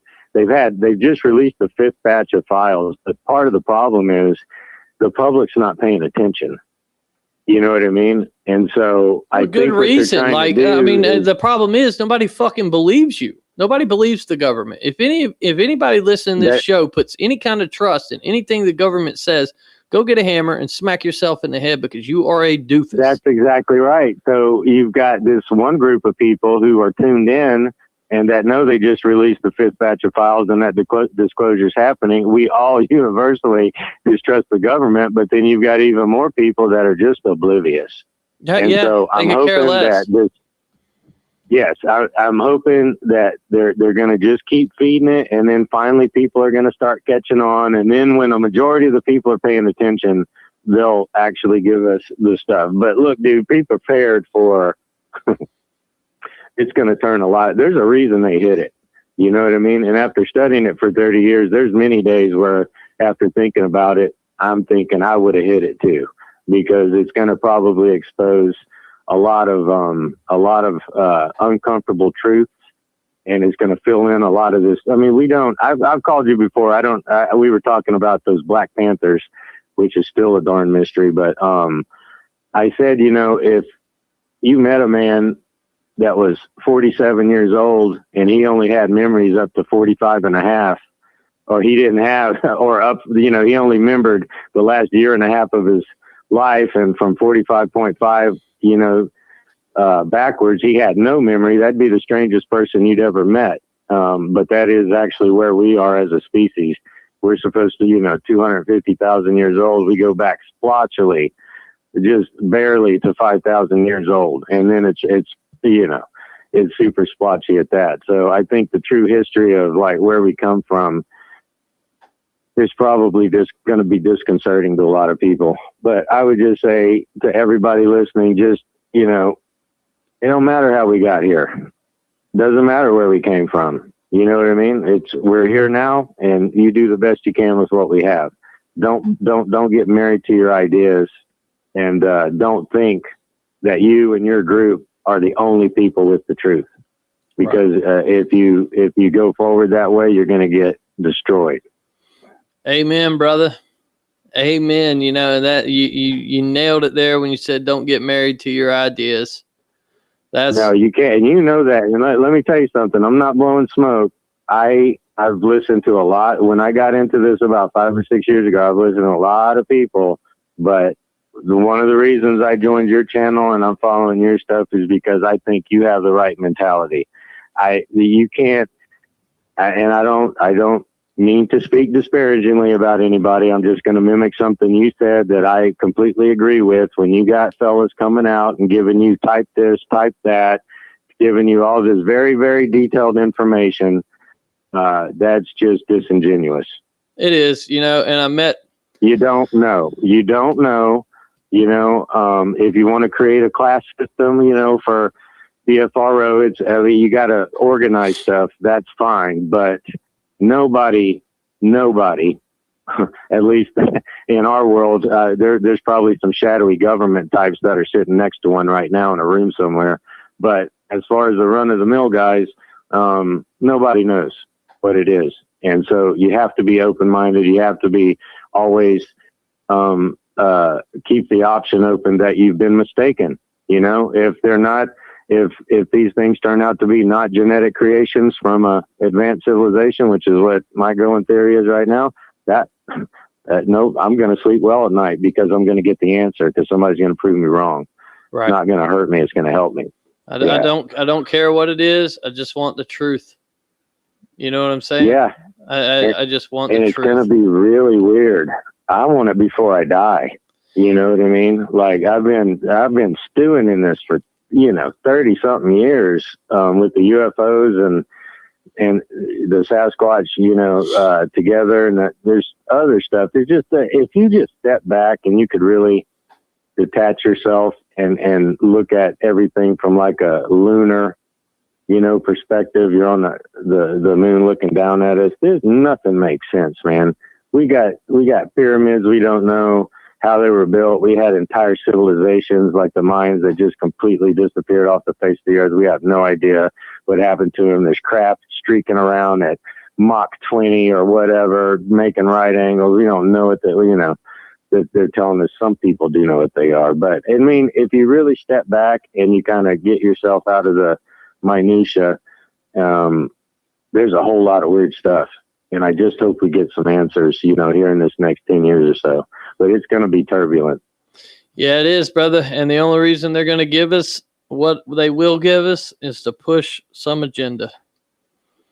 So probably. So be prepared for that. Hey, but I did get sidetracked. I'm sorry. Before I let you go, I'm at Monkey Creek. I've got my phone in my hand. Imagine your palm is up like you're asking for money, but your phone's in it, right? And you're rotating it to get your direction. You see what I'm doing? Yeah. So my phone's in front of me, the screen's facing up, my hand's directly in front of me, and I'm just kind of twisting at the waist trying to get my bearings because I was following a trail and I was like, oh, this is something big. And then I come on this little clearing and there's like 4 huge piles of bear poop. I'm assuming they're bear poop, but like, dinner plate size, 10 inches diameter, and they're laid in a perfect line, like 4 of them. But I've seen that before.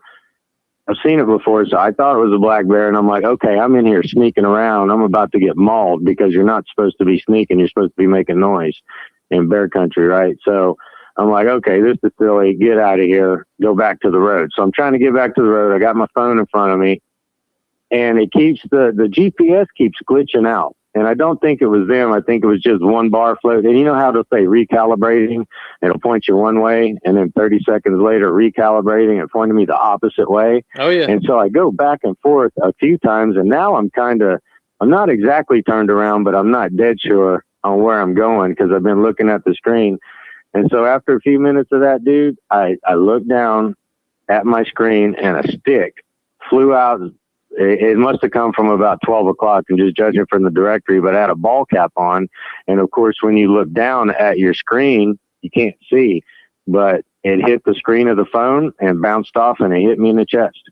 They didn't want you on it, bro. And I wasn't standing under a tree. Right. And it was one of those, soft, fluffy sticks. There's no way it could have done me any harm.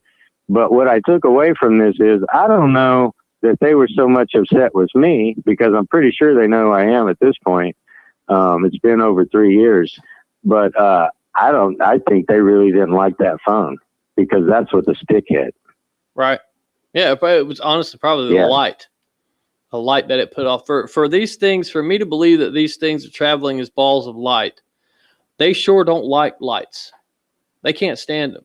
I don't know what it is. This is the daytime. Oh, I got you. Okay. Yeah, this is broad day. This is right in the middle of the day, and I wish I would have handled it better. But I just said, message received, I'm leaving, and I stalked out of there real quick. I should have just sat down because they were close. It had to have been because you couldn't have thrown something that light very far. I don't care how, strong you are. Right. It's on, it was a super light. But yeah, going back to the light thing, here's what I know. Here's what I can say. I believe after years, of having encounters with what we call it the brag light, because it's on Bragg Road. That's what the locals call it. It's intelligent.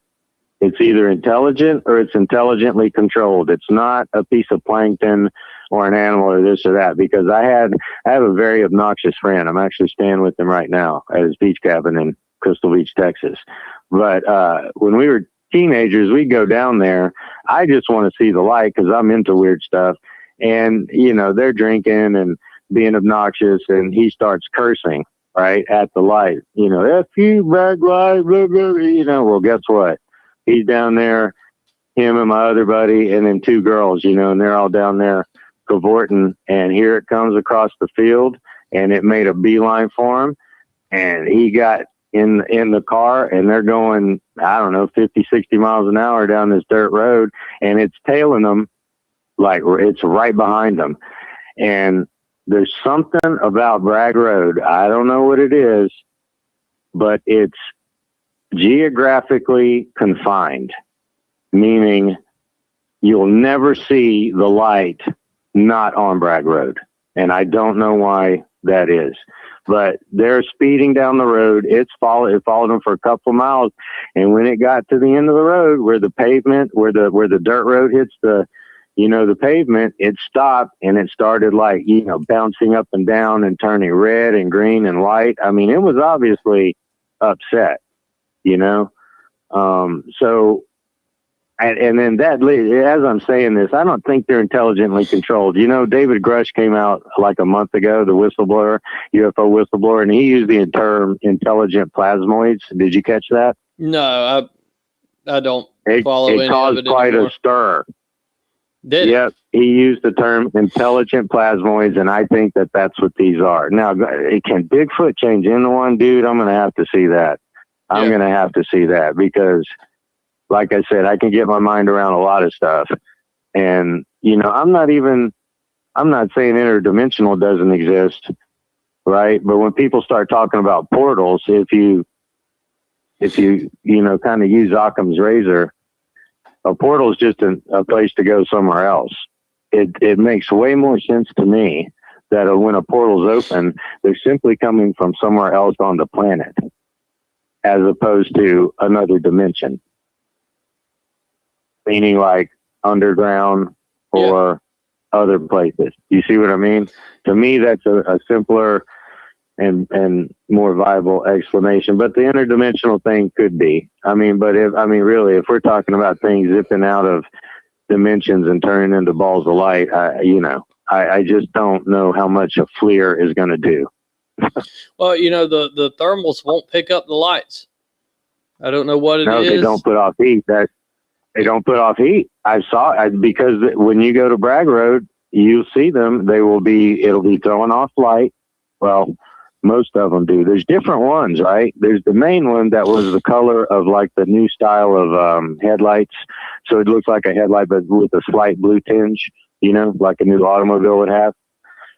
And that was the main one. But I've seen that one bouncing around, getting big, getting small, doing a figure eight, doing all, and it's in the foliage. It's around dead pine straw. You know, that goes up in a second. You know what I mean? And it's not setting anything afire. They're up I seen 3 of them one night. I saw the main one in front of me, and I looked to my right, and way up in the pine trees, there's a reddish orange one, and it's following me because I'm sneaking up on the main one because you couldn't get close to it in a car. That's another thing. It will not let you get close to it. I don't care. We tried going, and I do not recommend this. Nobody should do this. 90 miles an hour down a damn dirt road in a piece of crap car trying to get close to it before it blinked out. There's an invisible line, and it will not let you close to that. So it'll just phase out. When it phases out, it looks like the old school TVs when you turned them off. It would go down to that pinpoint of light, right? And then phase out. That's exactly what it does, and it disappears, and it'll either pop up further down the road, or on a few occasions it popped up behind us. Right. So then we tried driving up slow to it. No. We tried lights on, lights off. No. So one night we're down there, and I see it, and there was a bunch of kids there. They were all partying, and so I just snuck off, and I'm on foot. And this was the first time I ever tried to sneak up and on foot. And at some point, I realize that I'm as close as I've ever been, and I start getting excited. And I'm kind of on the edge of the road, and I'm trying to keep a little bit of bushes in between, this and that, thinking I'm being stealthy. And that's when I looked up, and I saw the reddish orange one on one side of the road, about 60, 70 feet up in the tree, in the pine trees. And I look over to my left, there's equidistance off on that, but there's a blue-green one, also 60, 70, 80 feet up in the trees. And they're giving off enough light where they're in the branches, in the upper pine trees, in the branches, and they're giving off enough light where you can see the shadows of the branches on the main trunk, right? And they were paralleling me. And I don't know how long they had been doing it, because I was so focused on the one in front of me, but I was definitely not sneaking up on anything. So they don't like that whatever they are, they don't like you. Those ones don't like you getting close. You can't get close no matter what you try. I've tried everything. That, to me, that means they're intelligent. Yeah. Yeah. Well, I can call them. And I've heard that. How does that work? To me. Well, I don't know how it works. I just sit out there and I will ask for them to show up. I'll tell them that I don't mean them no harm. Yeah. And they will just show up. And it happens in various locations. Some locations are better than others, but it's a real thing. Interesting, because they'll show up. I totally believe it. And and that was one of the things that stuck out, is that you could do that in more than one place. And there is something that is keeping the light on the road.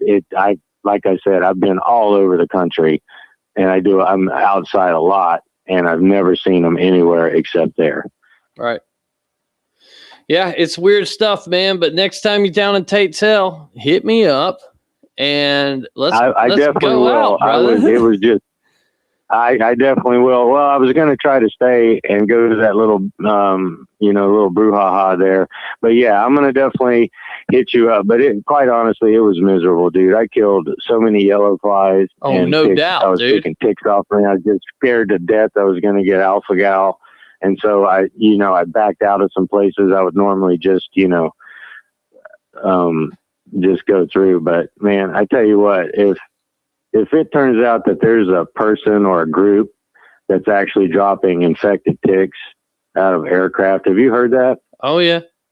Yep. Yeah. Sure well on to them. There was one found at Torreya State Park. Are you serious? That's the word on the street. I didn't find it, so I can't tell you 100%, but that's what I was told.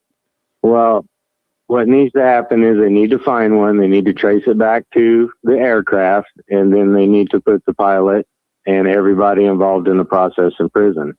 Because unless you don't, they're going to continue to do it. There seems to be zero accountability. Yeah, but they're trying to move us all to this damn Impossible Burger fake lab-grown meat shit. Yeah, that's just not going to happen, man. I'm going to tell you, if I get to where I can't eat red meat, what's the point? That's exactly where I was going. If it comes out that somebody started this and it's found out who, and then there's thousands of rednecks that can't eat venison or cheeseburgers anymore, somebody's going to be in trouble. Oh, yeah. Yeah, and it's just...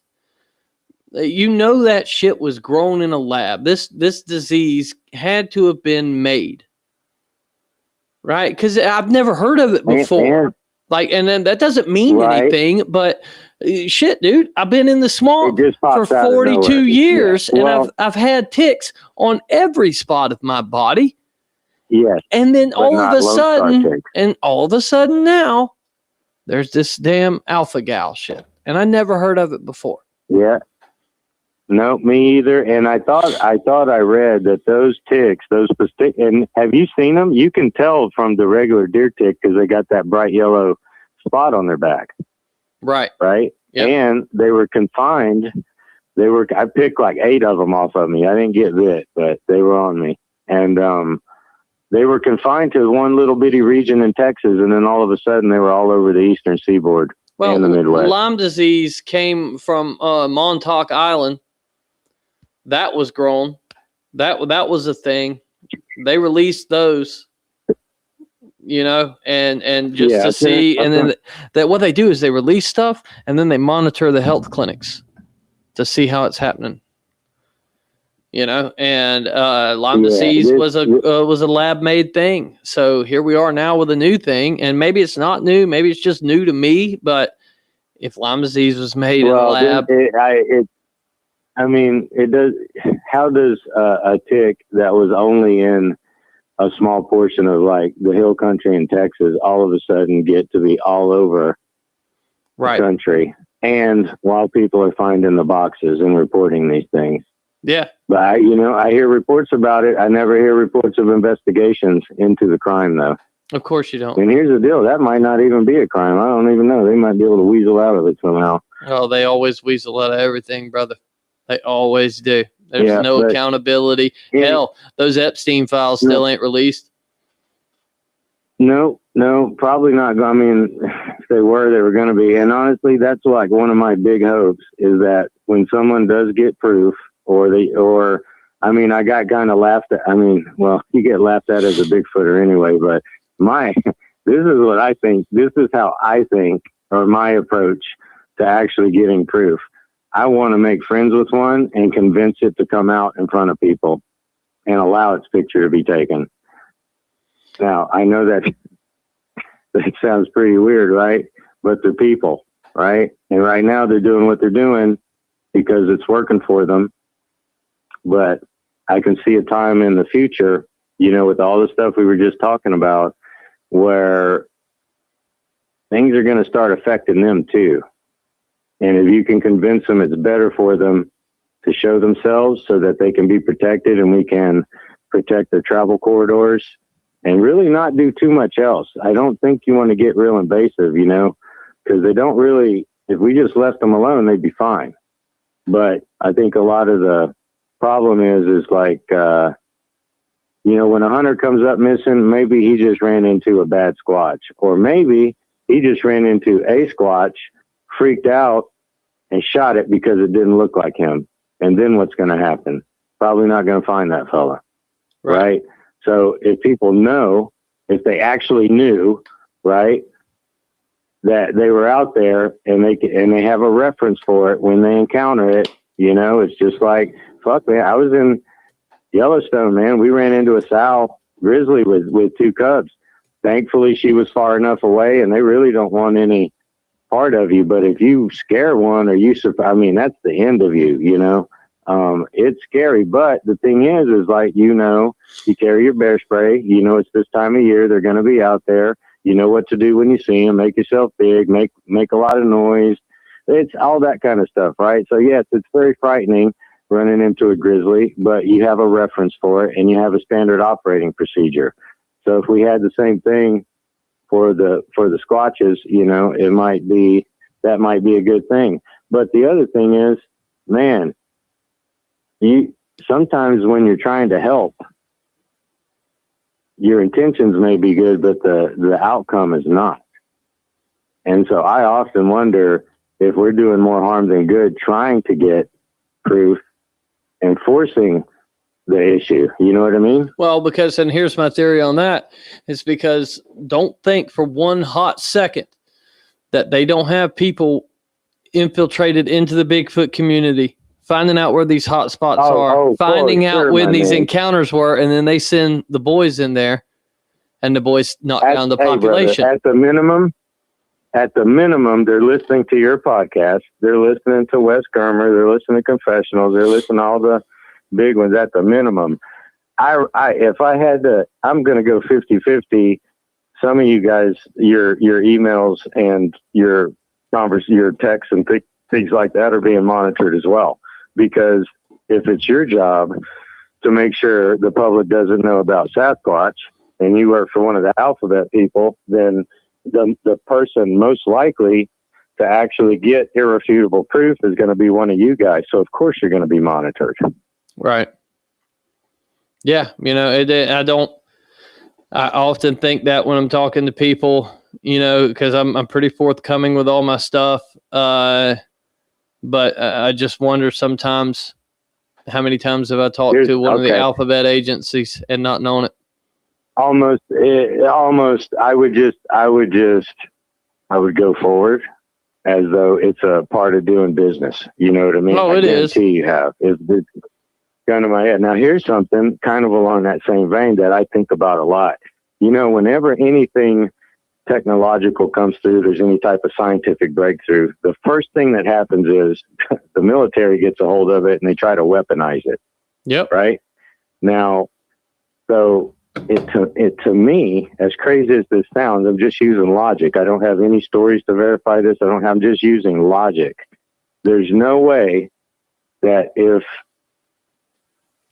the government, and people misuse the government, the shadow government knows for certain Sasquatch are out there and these things can run 40 miles an hour and do all these things they can do. There's no way they're going to leave that resource untapped.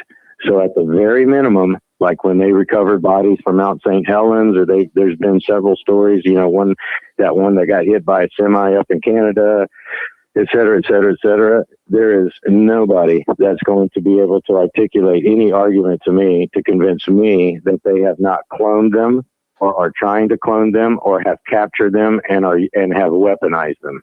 Right. Yeah. You know, because that's just what they do. Yeah. It's like I tell people, if I know they're real, I know they know they're real. Cause I'm not special. No. And I mean, if they've killed them, we know they can clone things. So do you think 100%. Do you think the evil scientist is going to have a dead Sasquatch and then all the equipment to clone something and go, I shouldn't? Yeah, Murder, She Wrote's on. I got to go watch my shows. Of course she's on. Of course they're going to do it. Yeah, of course they are, brother. Yep. And anyways, they're going to keep us in the dark as long as they can. They can, but here's the deal. If we can get some kind of proof, irrefutable proof, that's going to go throw a big, huge monkey wrench into things, unexpected things. You know what I mean? Because right now, if you're paying attention, you will see that anytime anything happens that unites both sides of the political spectrum, there's a concerted effort to get in there and divide everybody again. Okay. Yep. And yeah, that's the playbook. But so Sasquatch is something everybody can get behind, right? We're sharing the planet with another sentient species, right? We're not alone. Those ideas transcend, you know, political ideologies and things like that. So that is something that would unite everybody. And that's one of the reasons that's in my mind, because it unites people and people might stop. Hey, we don't want to fund wars and we don't want to do that. We want to find out what the heck's going on in the forest. That's one thing. And then the second thing is I think if you know what Sasquatch is, you know what our history is, and our history ain't what we've been told. Exactly. And a lot of people are going to, a lot of people are getting called out. But anyways, that's, you know what, while I got you on, same place in Tatesville, this last little story, I had been feeding them. They were coming. It was the night after they wouldn't take the stuff out of the bag. And then I told you they ghosted me, right? Mm-hmm. So it was the night after that. They didn't come. And I changed it up. I bought a tote and a lid. I filled it up with stuff. I put it out there, but I was scared the coon's going to get in it. So I put a big stump on it.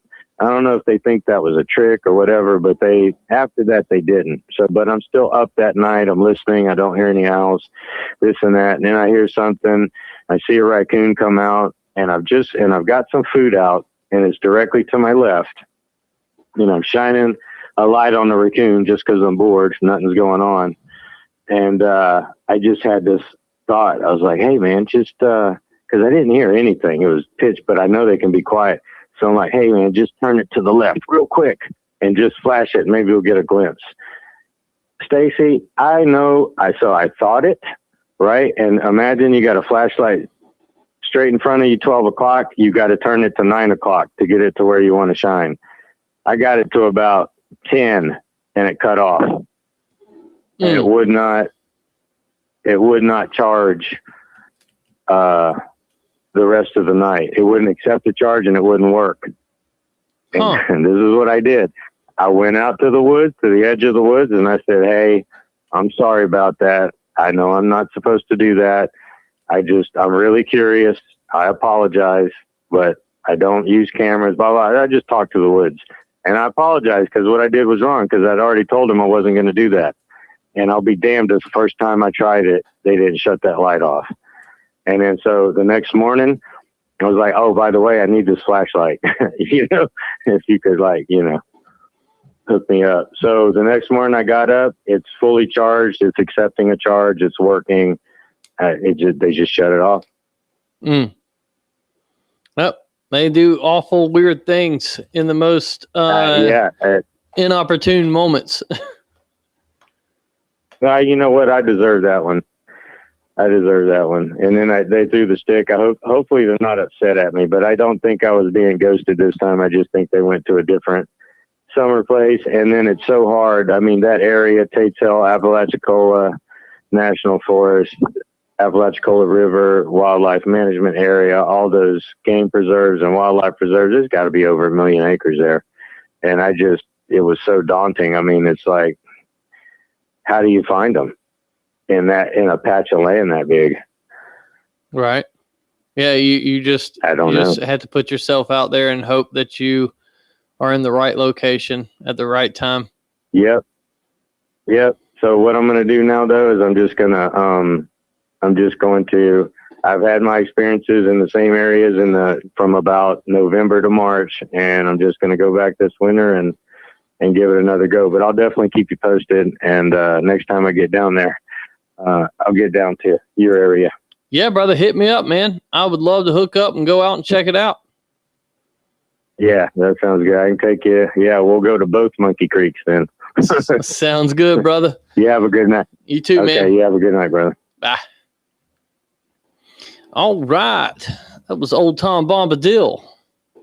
If y'all catch the reference there for the Bombadil.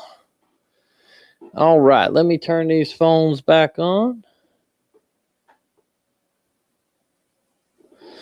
850-695-0522. If you'd like to call in and talk about anything, we can talk about Papa Squatch's tramp stamp. That's a real thing.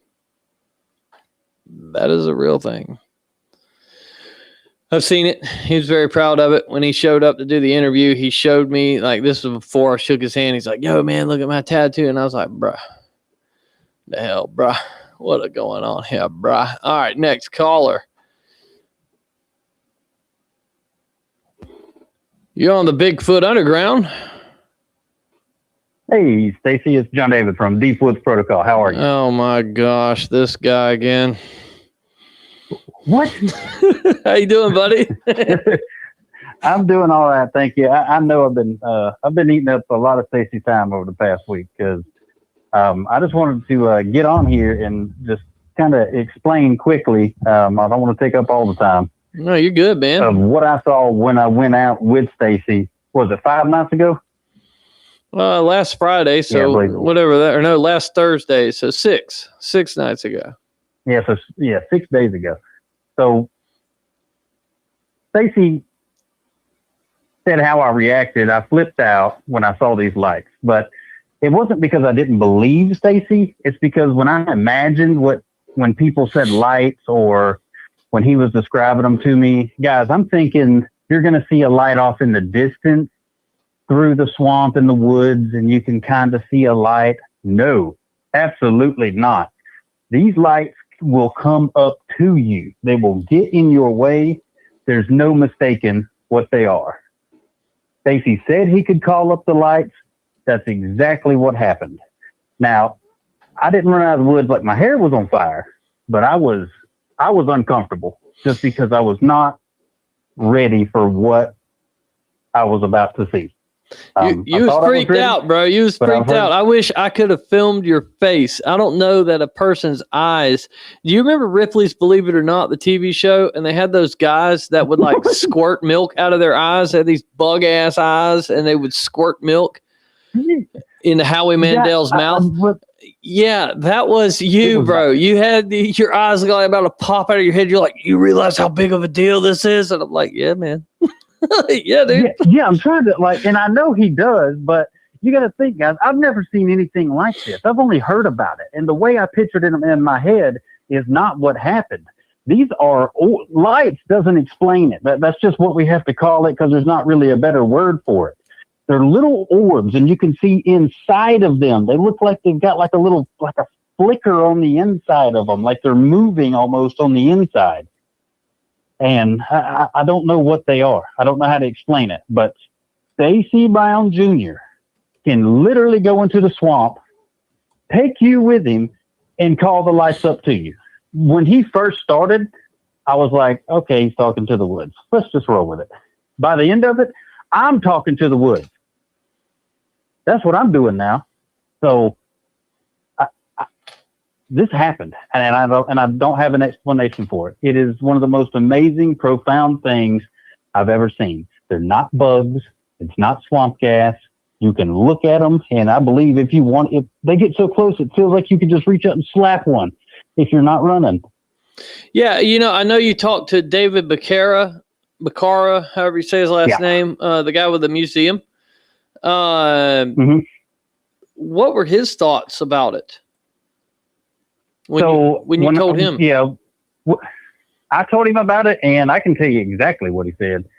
He said that he thinks they're part of the, Fae, and if I butcher this, I'm sorry, but I'm going through the best of my recollection. He said he doesn't want to antagonize them. He said he's very weary of going out there and asking for them to show up because David's a very spiritual guy. Mm-hmm.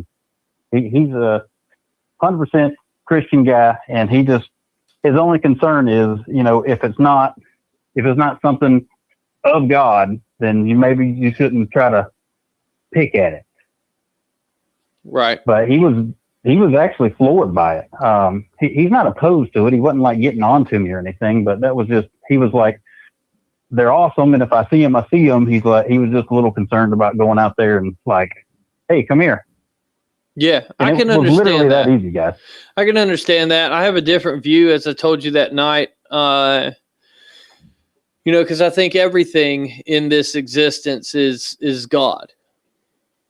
I think you are God. Yeah. I think I am God. Not necessarily God. You know what I mean? But like you are, you are the creation of God, and so whether that thing be evil or not. I think it was still made by God. Yeah, well, remember, I said a prayer right before you started. Yeah, sure did. I was like, hey, if this is anything evil, Heavenly Father, I don't want no part of it. And I think I would have handled it better, Stacy, remember the very first time when you started, and I said, Stacy, I hear something creeping up on me. And this thing got closer and closer, guys. I can hear it. It's getting up on me, and I freaked out and turned on the light. It was an armadillo that snuck up to me like, what is that, 6-10 feet away, something like that? I knew it was an armadillo, and I was like, okay, this is going to scare the shit out of him. I laughed so hard. That's what happened. And I believe if that hadn't happened, because that startled me. I'm thinking something just come up out of the swamp water and it's about to grab me by the ankle and diddle me. That's what diddle you? It was going to do something. I didn't know what it was. That Diddy case hit everybody out pretty hard. Yeah, but I think if that hadn't happened, I'd have been a little more open. But that got my tensions high. But not only that, we walked this path, guys, and we're looking at the ground the whole time because by the time we drove in there and started walking, we come across 5 or 6 cottonmouths. We had to get them off the path. So we're looking at the ground the whole time. After this encounter happens, we look down. This service road is miles long. We just stopped somewhere, and there's a rusty knife just laying on the ground. That knife wasn't there before, brother. So Like I looked because that's where I was standing. I was standing right over there, and I looked because of the cottonmouths, and we're about to turn the lights out. I looked in the grass. I looked on the road because we're going to be standing there for a few minutes in the absolute darkness. And that knife wasn't there. And then that light happens. You turn the lights back on, and there's this knife that was like kind of smashed into the ground, you know? Yeah. It was the weirdest thing because I kept thinking the whole time, what does this knife represent? What is it meaning? What are they? Is this a gift? What is this? And I'm glad we didn't take it. I'm glad that we left it because I'm going to go back out there soon. No, you couldn't pay me to take that. Yeah. And I'm going to see if it's still there. But I just find it hard to believe that I overlooked it. I went back on video because I videoed all the way up to, I only turned the camera off when we started to call the lights. Right. And all on the video, I couldn't see it. I didn't see it on the ground. And also in the video, you know, it's obviously there in the video after the fact. Right. So I don't know. And one last thing, when I went out there, how long were we out there? Maybe 2 hours, the walking and everything? We were out there about 3. About 3? Yeah, even still. When I went out there, my phone was on 93%. Deep Woods Protocol, everything I do, I film on my cell phone. I can film for hours on my cell phone making videos. When we went out there, the phone was at 93%. When we come back and I got in the truck, it was at 8%. And most of the time I wasn't even filming because I was trying not to during the encounter. I don't know what that is. It's never died that quick before. Yeah, I have no idea, man. And it was funny because when we were headed back, you turned your light off again, and there was that blue light that was right there by us. Instantaneously, I turned the light off, and then I called out to the woods. I said, "Hey, I'm sorry, I freaked out, yada yada yada," and I mean instantaneously. Here comes a blue one right to my left, not far, maybe 3-4 feet, and starts making its way to the path. And I said, "Oh, there's one right there." I turned on my light and I said, "Let's go, Stacy." Yeah. It was, you know, when you first turned on the light, after we seen that first one, there was one coming from the top of the trees because it had the whole top right there illuminated. And had we not stopped then, I felt that one, because it was descending, I felt it was going to stop directly in front of us in the road. And I wish we would have hung on long enough to see that because it looked big. It looked basketball size. Something I do want to say to other people. You've probably heard Stacy say this before, but I'm going to say it now. Be careful what you wish for that you want to find, because you might think you're ready for it, or it might just scare the fire out of you. Next time this happens, I'll be a little bit better prepared. But I had no idea what I was getting myself into. You can't watch it on YouTube and get an idea. You can't do none of that. Well, so now you've had 6 days to process this. Where are you at with that? Yeah. So you and I sat down and did an interview before we went out. Mm-hmm. And during that interview, you asked me a couple questions. What do I think Sasquatch is? What do I think we have to do to prove it? You can take the answers to that in that interview and you can throw them in the trash can. Yeah. Because this has totally altered what I think. The odds of you getting one and catching one or anything like that to prove it, I don't have a clue. This has turned what I'm looking for, what I'm trying to find and see again, upside down. It's only been 6 days, and I'm still trying to wrap my head around it. It is not an ape, guys. If you're on the ape train, please try to go have an experience like this. And then if you still think it's an ape, I don't know what to tell you. If it is, it's something with amazing abilities that I've never seen of. You know, you just mentioned something. You said try to catch it. I've never thought about that. I never thought about trying to catch it, but I don't know that you could get out of the woods with it. That's true. I was talking to, I think it was a Pop Squatch. Yeah. I was messaging him on Facebook, and I said, you know, that blue one I saw, it was so close, and the way that it moved, I was like, I bet I could put that sucker in a glass jar. And he was like, yeah, right. And I was teasing, but that's how, you know, I'm trying to think, how can you prove this? And these guys, the lights get that close. Like, it feels like you could just pluck one out of the air if you wanted to. Brother, it gets to the part where I'll have to like move because like when I was talking to you about Chris Price, when there were like 500 of them, they were going into us. Like I was trying to get out of the way, but they would go up onto you and then disappear. And so I was assuming they were going into us. And that was weird because, and another thing is like they kept flying into my mirror. I don't know what that means, but the mirror on my car, because we were just sitting on the hood of my car, we were watching them, dozens of them, fly into the mirror and just disappear. Just fly into the mirror, straight fly into the mirror, and they're no more there. You know, so yeah, I don't know. I don't know what it is. I don't know what's going on with all of it. It's one of those things. But every time I go Bigfooting now, I ask the lights to come up. I think they have something. I've found it easier to have Bigfoot activity if I have the lights there. I did that 2 nights ago with a friend. We went to the WMA up here. Right. Took him out there, and I spoke out loud, tried to do the thing. Nothing happened. But I don't know if it's something I can do. I don't know. You know, there's a lot I don't know. But I'm going to dive deeper into this. And I'm sorry again how I kind of freaked out. Oh, no, I tease you. I'm not going to do that again. Yeah, you will. Didn't know. I just didn't know. No, will I get unnerved? Absolutely. But I'm not going to try to bail out again because I'm so curious now. I just didn't know. I didn't expect that, Stacy. I didn't expect what I saw. How profound that is. No doubt. Most amazing thing I've ever seen. And it may be something that it takes. I don't understand why I can do it. And like, I can only do it probably 70% of the time. Right. But brother, I've called them up all around the country, even in Canada. I called them up in Canada. They didn't show up right away, but as soon as me and Les sat down out on that lake and we're overlooking that lake on this big cliff, there they were.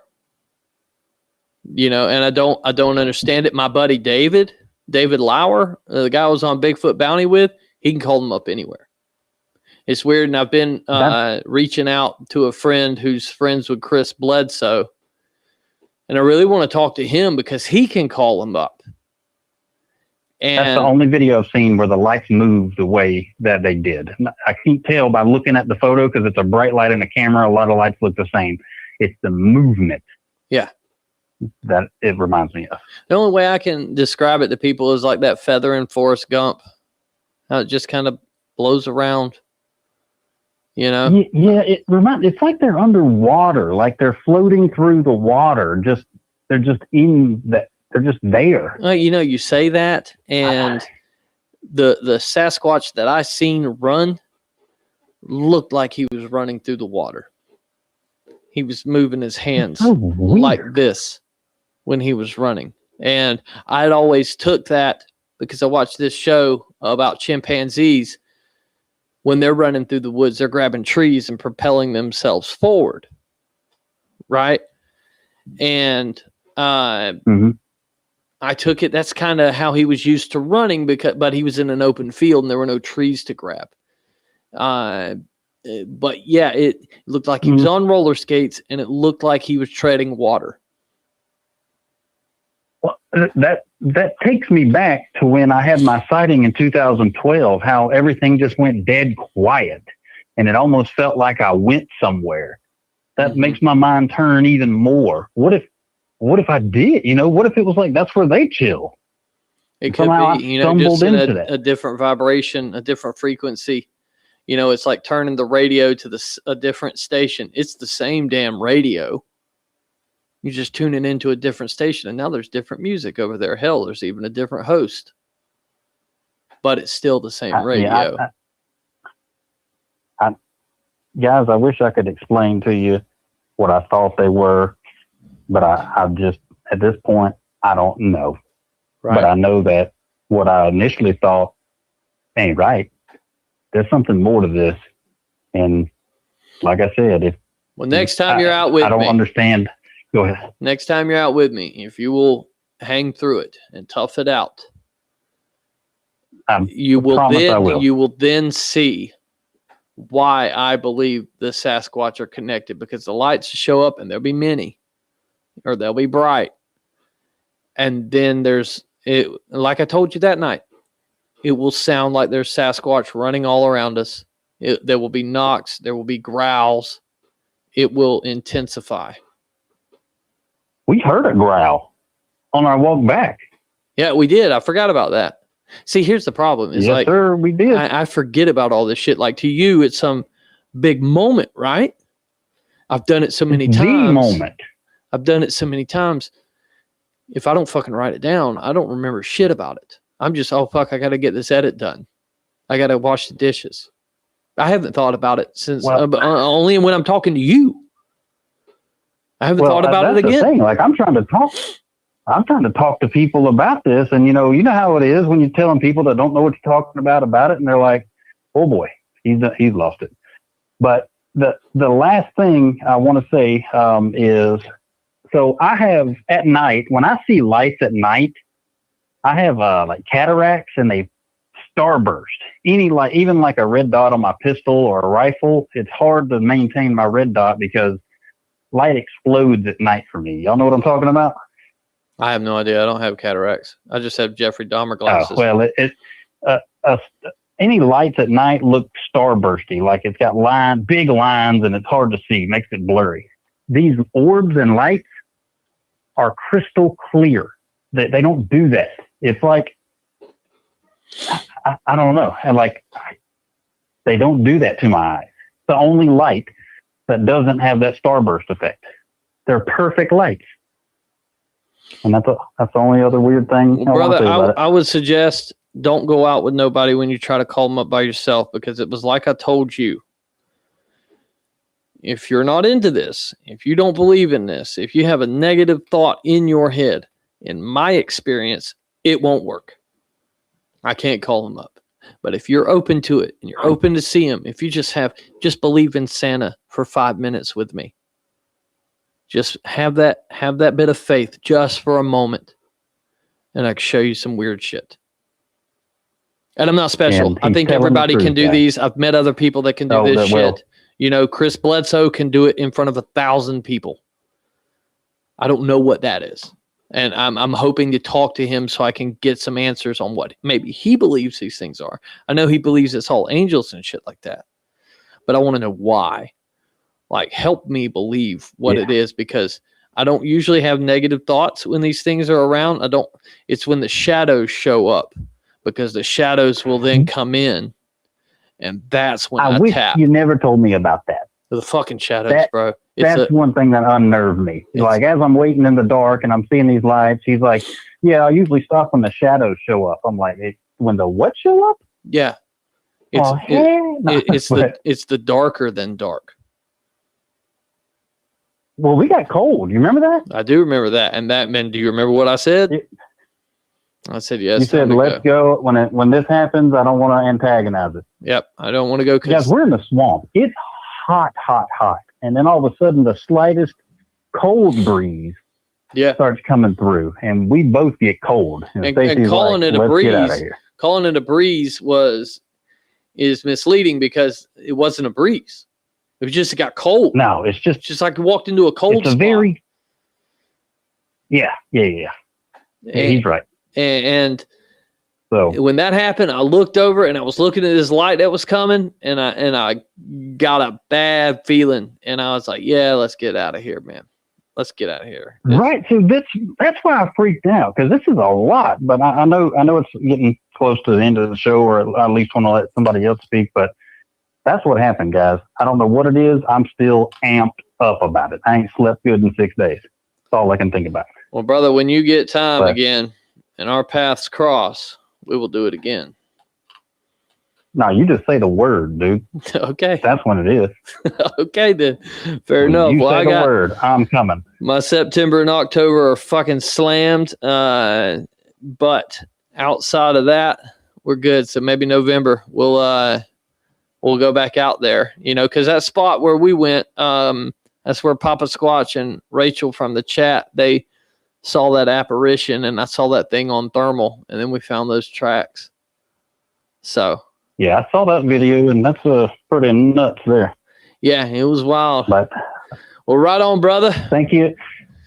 Yeah. Thank you for everything you do for me, Stacey. You're a gentleman and a scholar. No problem, brother. And y'all go check out Deep Woods Protocol on YouTube if you haven't already. He's cranking some videos out. Y'all gonna want to see it. And the video from that night is on there. So yes, the last video I made is from that night with Stacey. You see my reaction immediately after it happens. But thank y'all for watching, and thank you so much for listening. Right on, brother. Have a good night, y'all. Later. All right, bye. All right, everybody. So somebody asked me in the chat, and I wasn't going to cut him off, but they asked me what I say. Mark here. Mark Cantor, E4L. Yes, Stacy, what do you say to call them up? I basically just say, hey, let's say I was doing it right now. But hey, I'm here again. I hope y'all are doing well. I'll name whoever's with me. We would like to see the lights. I've told them about you. We mean you no harm. We've traveled a long way to get here. We've been really looking forward to this. If you could just show us yourselves, show us the lights, we would really appreciate it. And that's about it. I'll go on a little bit more stuff, but that's basically it. And they will just show up. Spring Creek, Taylor County. We were in Taylor County, Donnie. Or Dennis, my bad. Dennis Urbanski. We were in Taylor County. We were actually out at Western Slough, if you know where that's at. I'm sure you do. You're in Urbanski.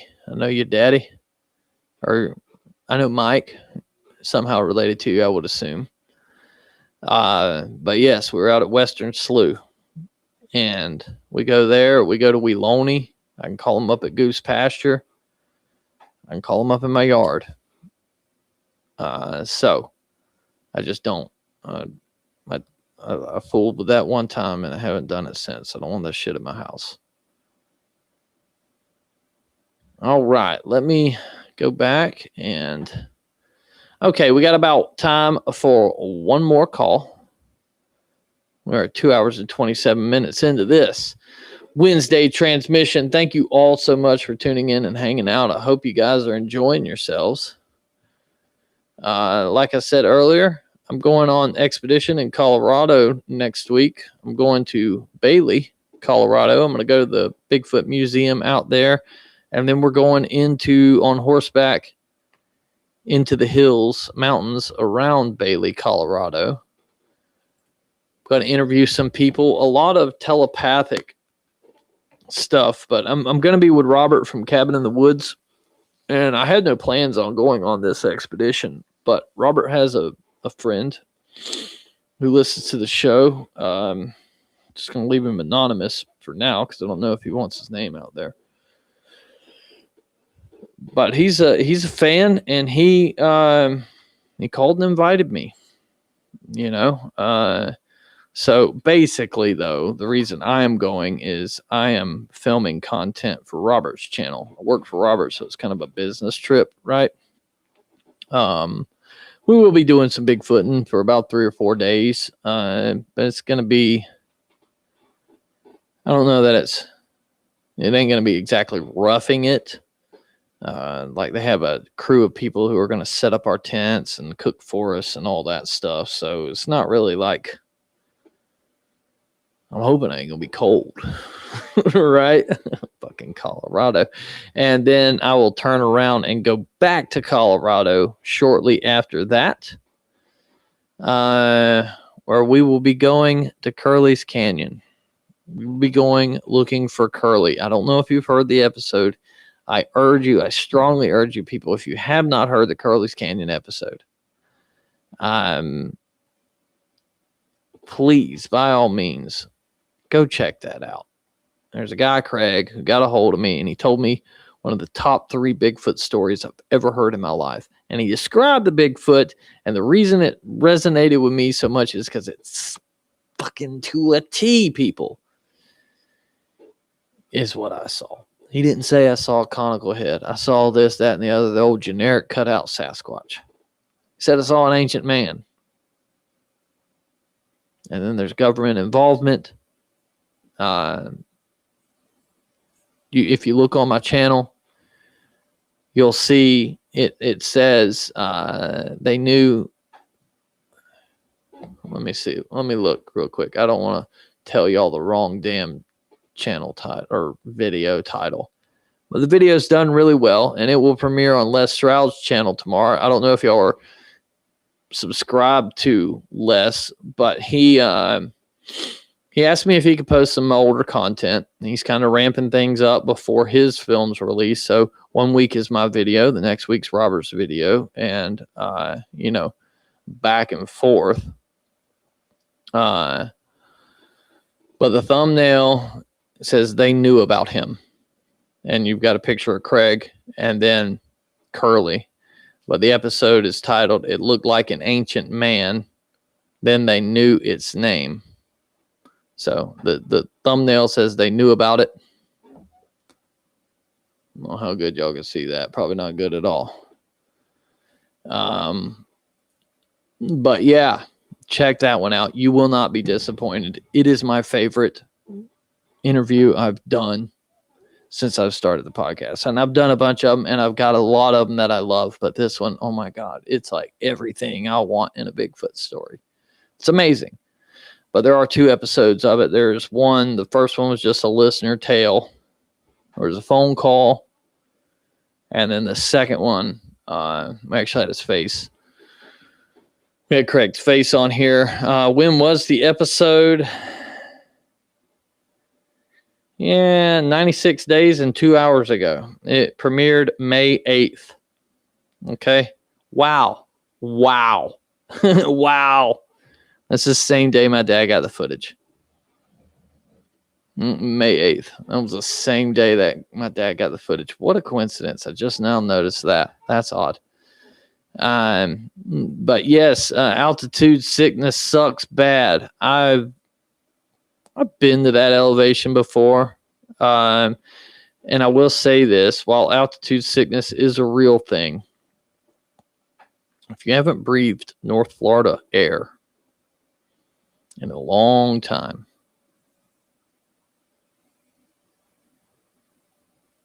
it's quite heavy. And so every time I've been to the Rockies, it was quite easier to breathe. Didn't have really a problem. I've been in the Sierras. I'm not sure if that was the same altitude or not, but I've been outside of Pocatello, up in the mountains there. But we'll see. We'll see how it goes. TD Knives and Adventures. Not sure if you're emailing me at the correct email. Okay, so emails I send to you, address, yet they don't go through. Phone calls don't go through either. What? Send me one right now. TD Knives and Adventures. Send me an email. Bigfoot Stacy. Make sure you're spelling my name right. It's Stacy. A lot of y'all get that wrong. 13, the numbers 13, at gmail.com. It's scrolling across the bottom. Look at that. Send me an email right now, and I'll tell you if it went through. But it should go through.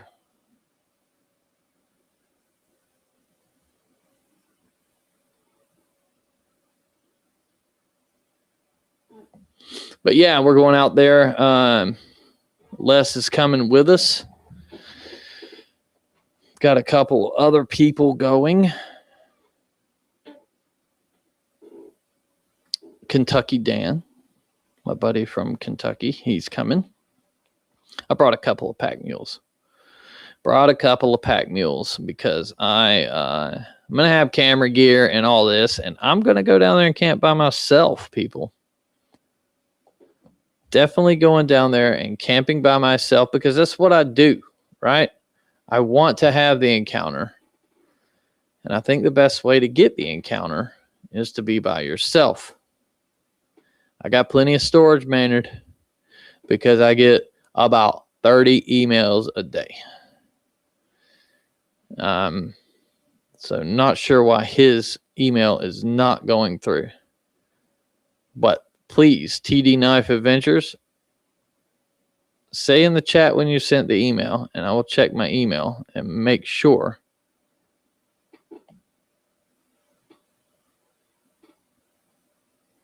that it went through.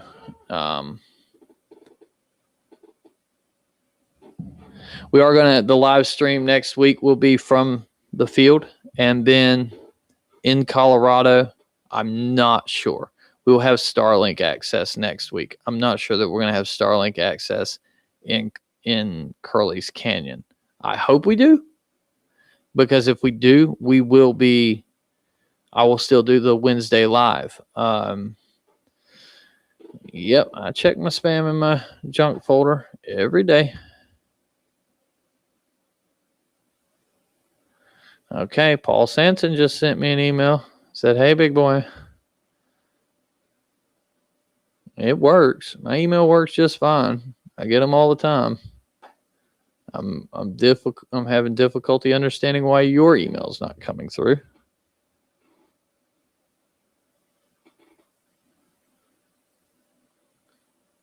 What is that? What's crazy?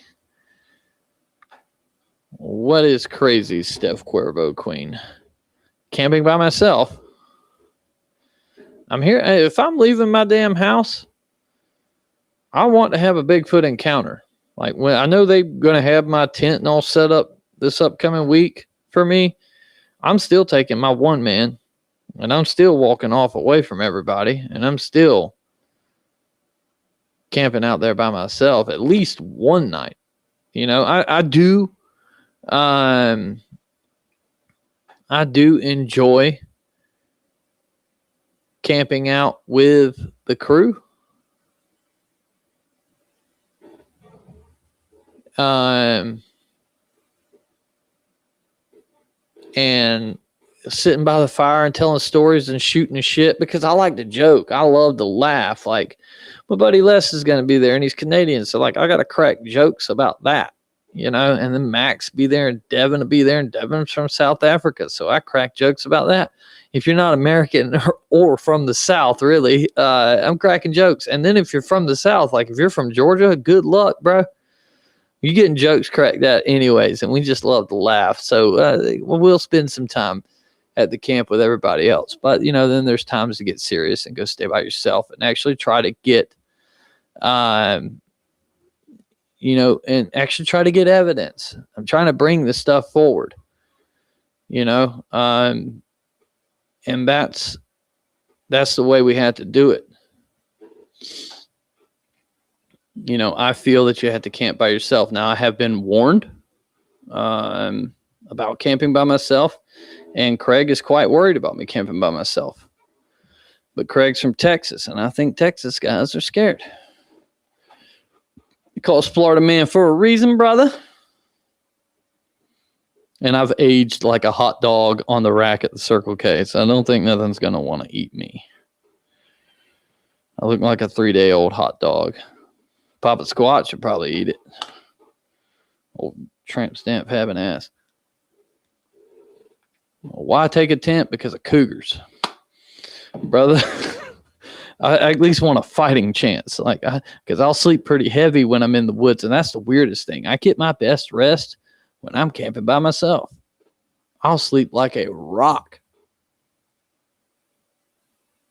You know, however, with that said,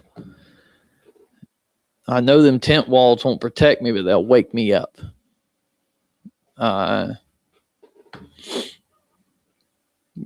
So maybe I can have a second to grab the bear spray or to at least scream that nobody will hear. Right? And it's like, oh, we'll just be right over here and we'll be listening. Yeah, right, brother. Y'all all gonna be sawing logs, gooning, whatever y'all are doing.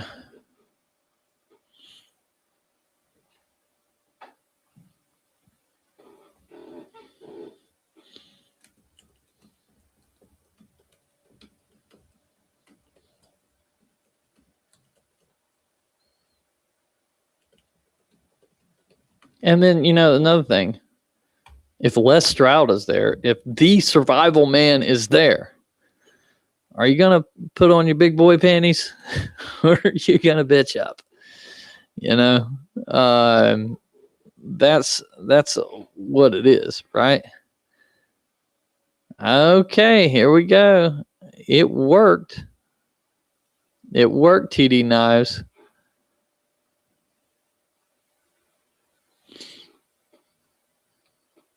I got your email, and I'm replying now.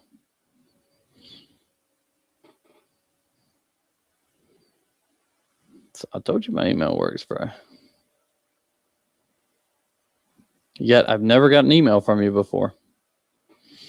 So I don't know, maybe you was typing in the wrong email or something.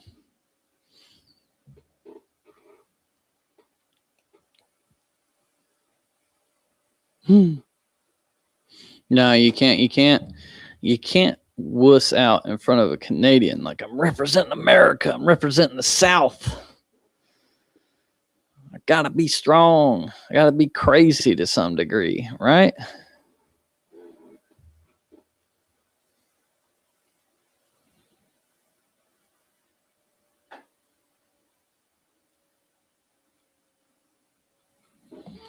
What? Got my buddy Paul going. He says he's gonna bring his Starlink Mini to Curly's Canyon. He just texted me and let me know that. So we will be doing a live show that Wednesday night. And it's gonna be dope. We will be live from Curly's Canyon for a little bit.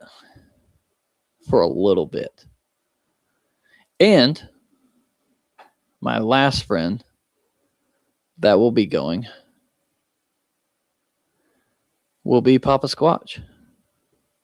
Papa Squatch will be there to carry my stuff for me. And, we will get a picture of that tramp stamp. So, gonna be fun. Gonna have a good crew. We're gonna split these boys up. We're gonna have all angles, and then we're gonna look during the day. We're really trying to pull the evidence out of there. The goal is to go and get the sleeping bag, and then I have to find the funds to go to New York or to Massachusetts. Let me take that back, to go to Massachusetts and get the hairs tested by Mr. Disatel. So we are going to go out there and retrieve this sleeping bag. And I know Craig's hoping that there's still a hair in it, but if the sleeping bag's there, there's going to be hair still in it. It'll be stuck in the zipper. It'll be all over the place if it's as his friend described. And I think we're going to get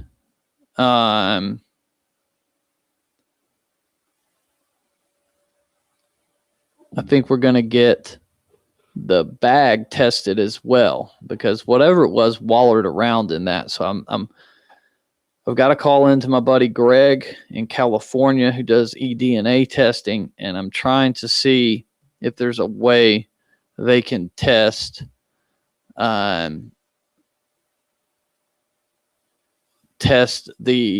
sleeping bag. Maybe run the water through that and test the water that comes off of it.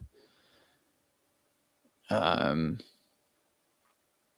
think it's in Massachusetts. I think it's at the UMass I believe that's the university he works at. So that's where we'll be going. I'm not sure where that is, but I want to personally deliver the samples to him. I don't want to send them through the mail. I want to carry them with me and go to Massachusetts and have him test them, and which is going to be a little expensive, but if we find it, you will see it in, some of the videos that I release. But I want to head up there and, just see,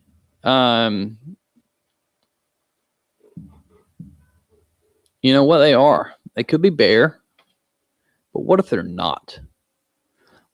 If it comes back human,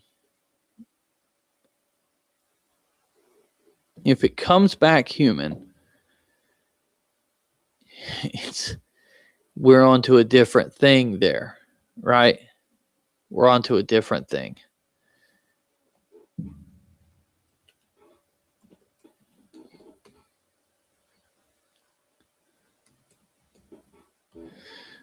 Because apparently no human left all them hairs in that sleeping bag.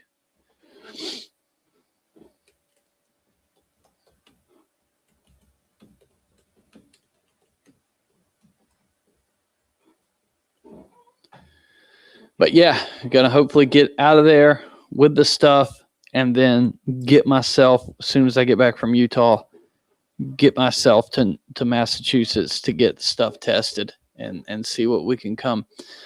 Yeah, the J North, may I suggest you take some PPE with you?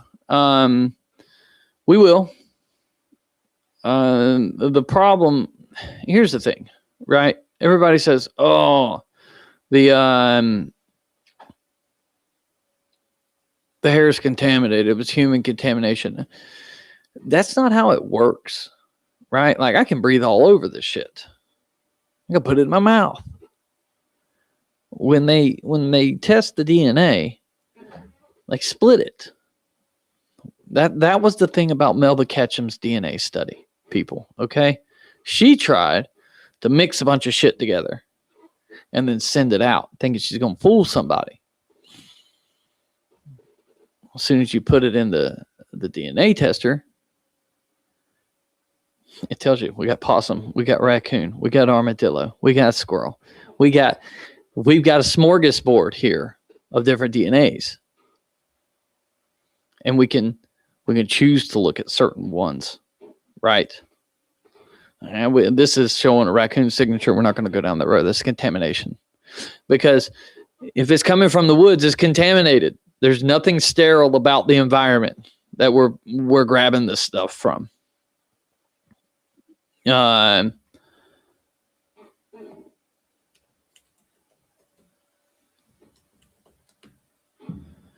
So you have to be able to clean it, right? Which is going to take a lot of stuff off. They'll run it through a cleaning process. And then, when they put it in there,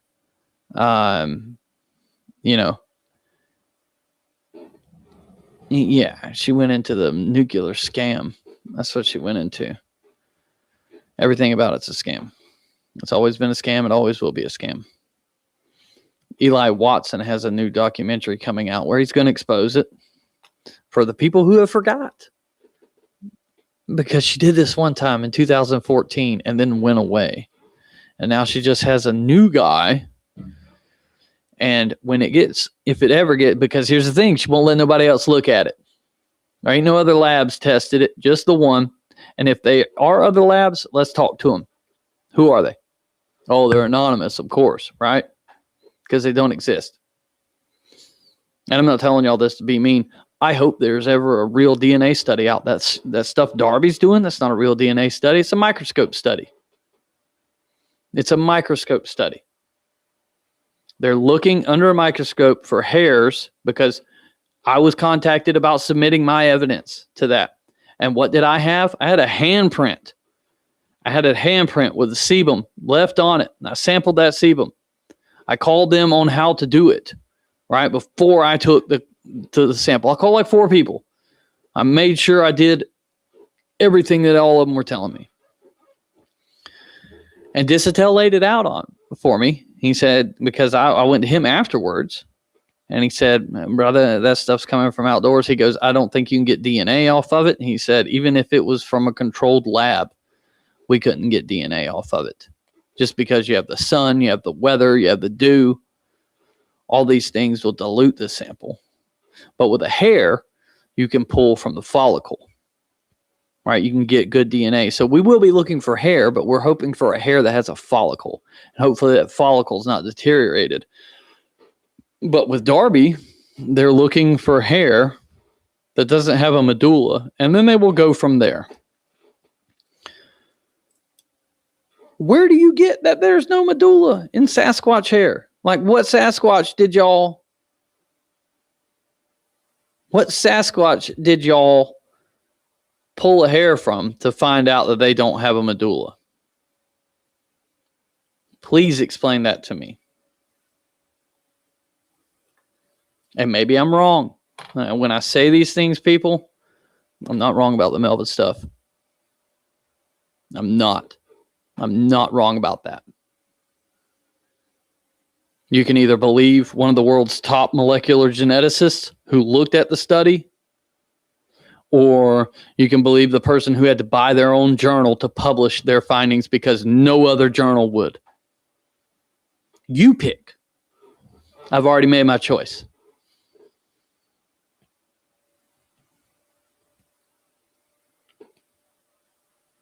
You know?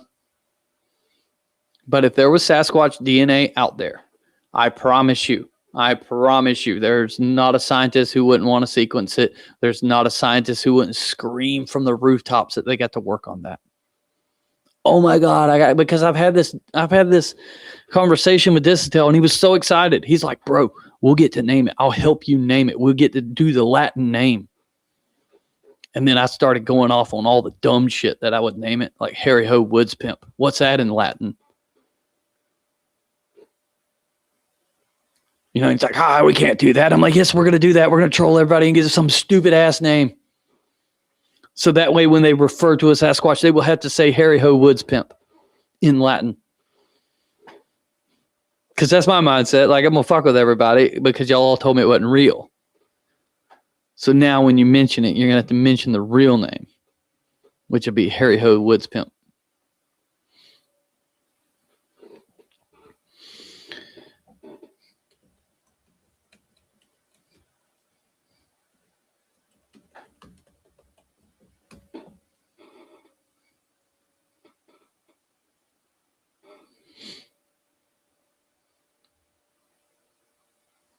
But yes, okay, I believe we had a question about the members only expedition. It's just 30, according to Meldrum. Meldrum never touched a Sasquatch. He never pulled a hair off of a Sasquatch. Meldrum don't know. He don't know for sure. Like, that's no shade at him. The guy was gracious to me. I liked him. Okay? We were on a first name basis. I knew the man. I sent him everything I ever had for a while.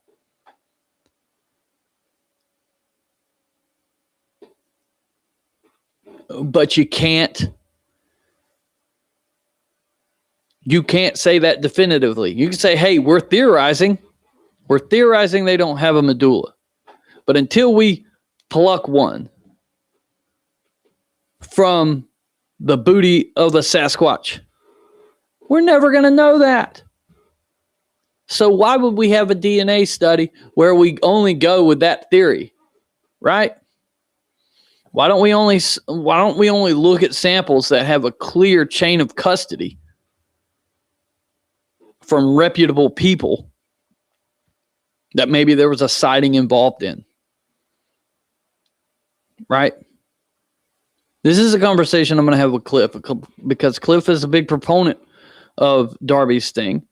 And that's fine. I'm not saying nothing about it, but I'm just saying there's flaws in your methods there, brother. maybe somebody can correct me, and I will stand corrected. I'm not a person who gets married to my ideas, to my thoughts, to my theories. I'm fluid like water. McKay is $30 a night for the expedition per person, but that's just to the landowner. So,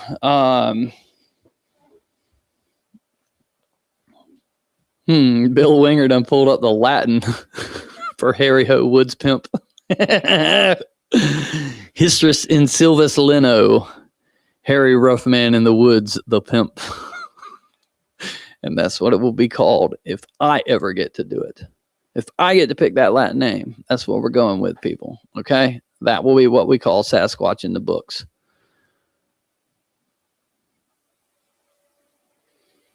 You know? So, Jonathan Allred with the truest comment of the night. But, you know, if you make an extraordinary claim, like I have Sasquatch DNA, then damn it, you have to be put through the most rigorous testing process that there is, and buying your own journal so you can get the answers that you want is not going through the most rigorous prodding and picking, because you have to have that. That's what, like the Patty film. I know a lot of you people believe it. I want to believe it. But you need to prod it. And you need to remove yourself from any feelings you have towards it. You need to honestly look at it. Don't look at the footage. Because what you all see, I hear people constantly, oh, well, that can't be a man in a suit. We see the muscles and this, that. I don't see that. When I look at it, I see a man in a suit. Well, Bill Munn said this and Bill Munn said that. Bill Munn's is not a costume expert, my friend. But if we talk to the real costume expert, the one that won Academy Awards from his work, Stan Winston, what is his quote from it?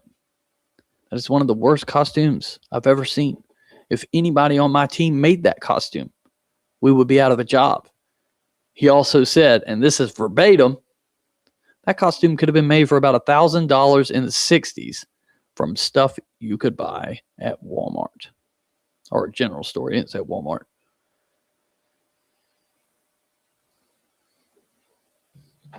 But we ignore that. We ignore what Stan Winston says. And we go with what pushes our narrative. And that's wrong. We can't pick. We cannot pick. We have to take all of it.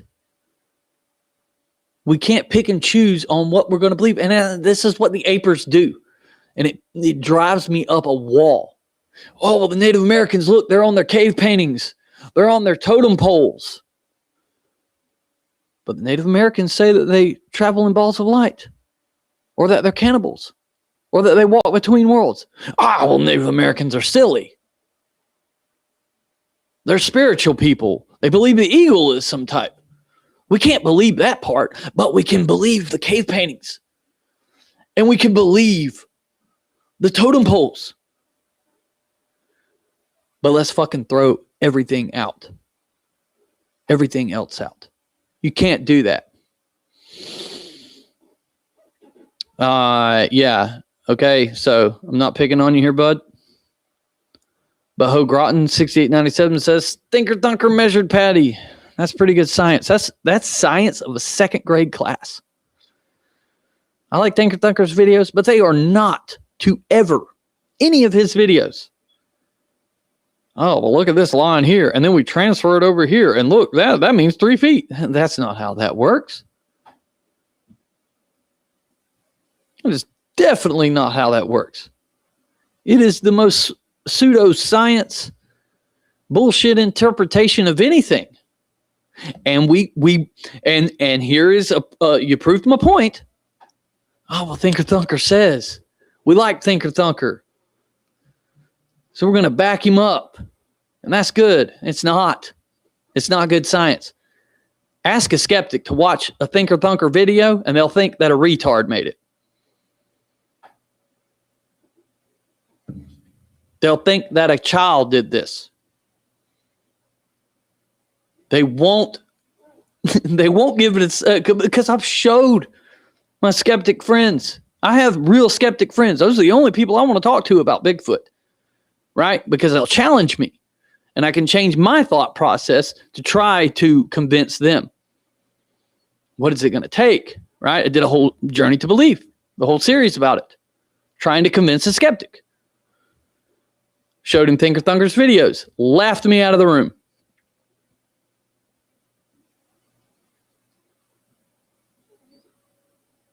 We cannot continue to go down this pick and choose what we're believing thing. Never going to work. Why do I need to convince you? You're here on the fucking Bigfoot show. You know what I mean? Like, why do I need to convince you? You already believe in Bigfoot to some degree because you're here. I don't need to convince you. I need to convince old boy that's not here. I need to convince those people.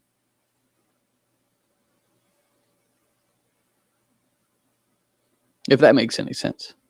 And I urge all of you to do the exact same thing.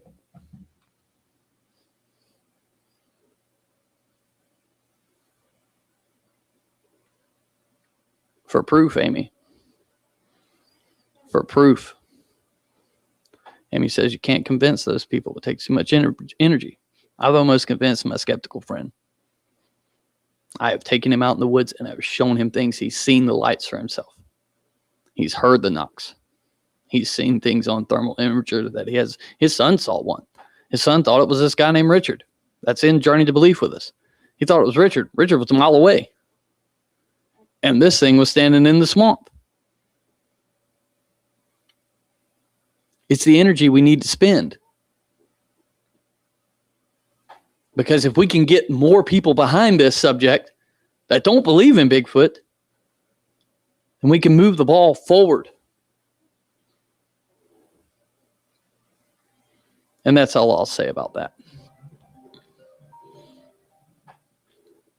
That's all I'll say about that for now. We are over time. It is 11:02, people. I'm sitting here rambling, and I do apologize. Sometimes I get off on tangents. And I don't mean to. I don't mean to offend anybody. You know, I'm very passionate about the truth in this subject. And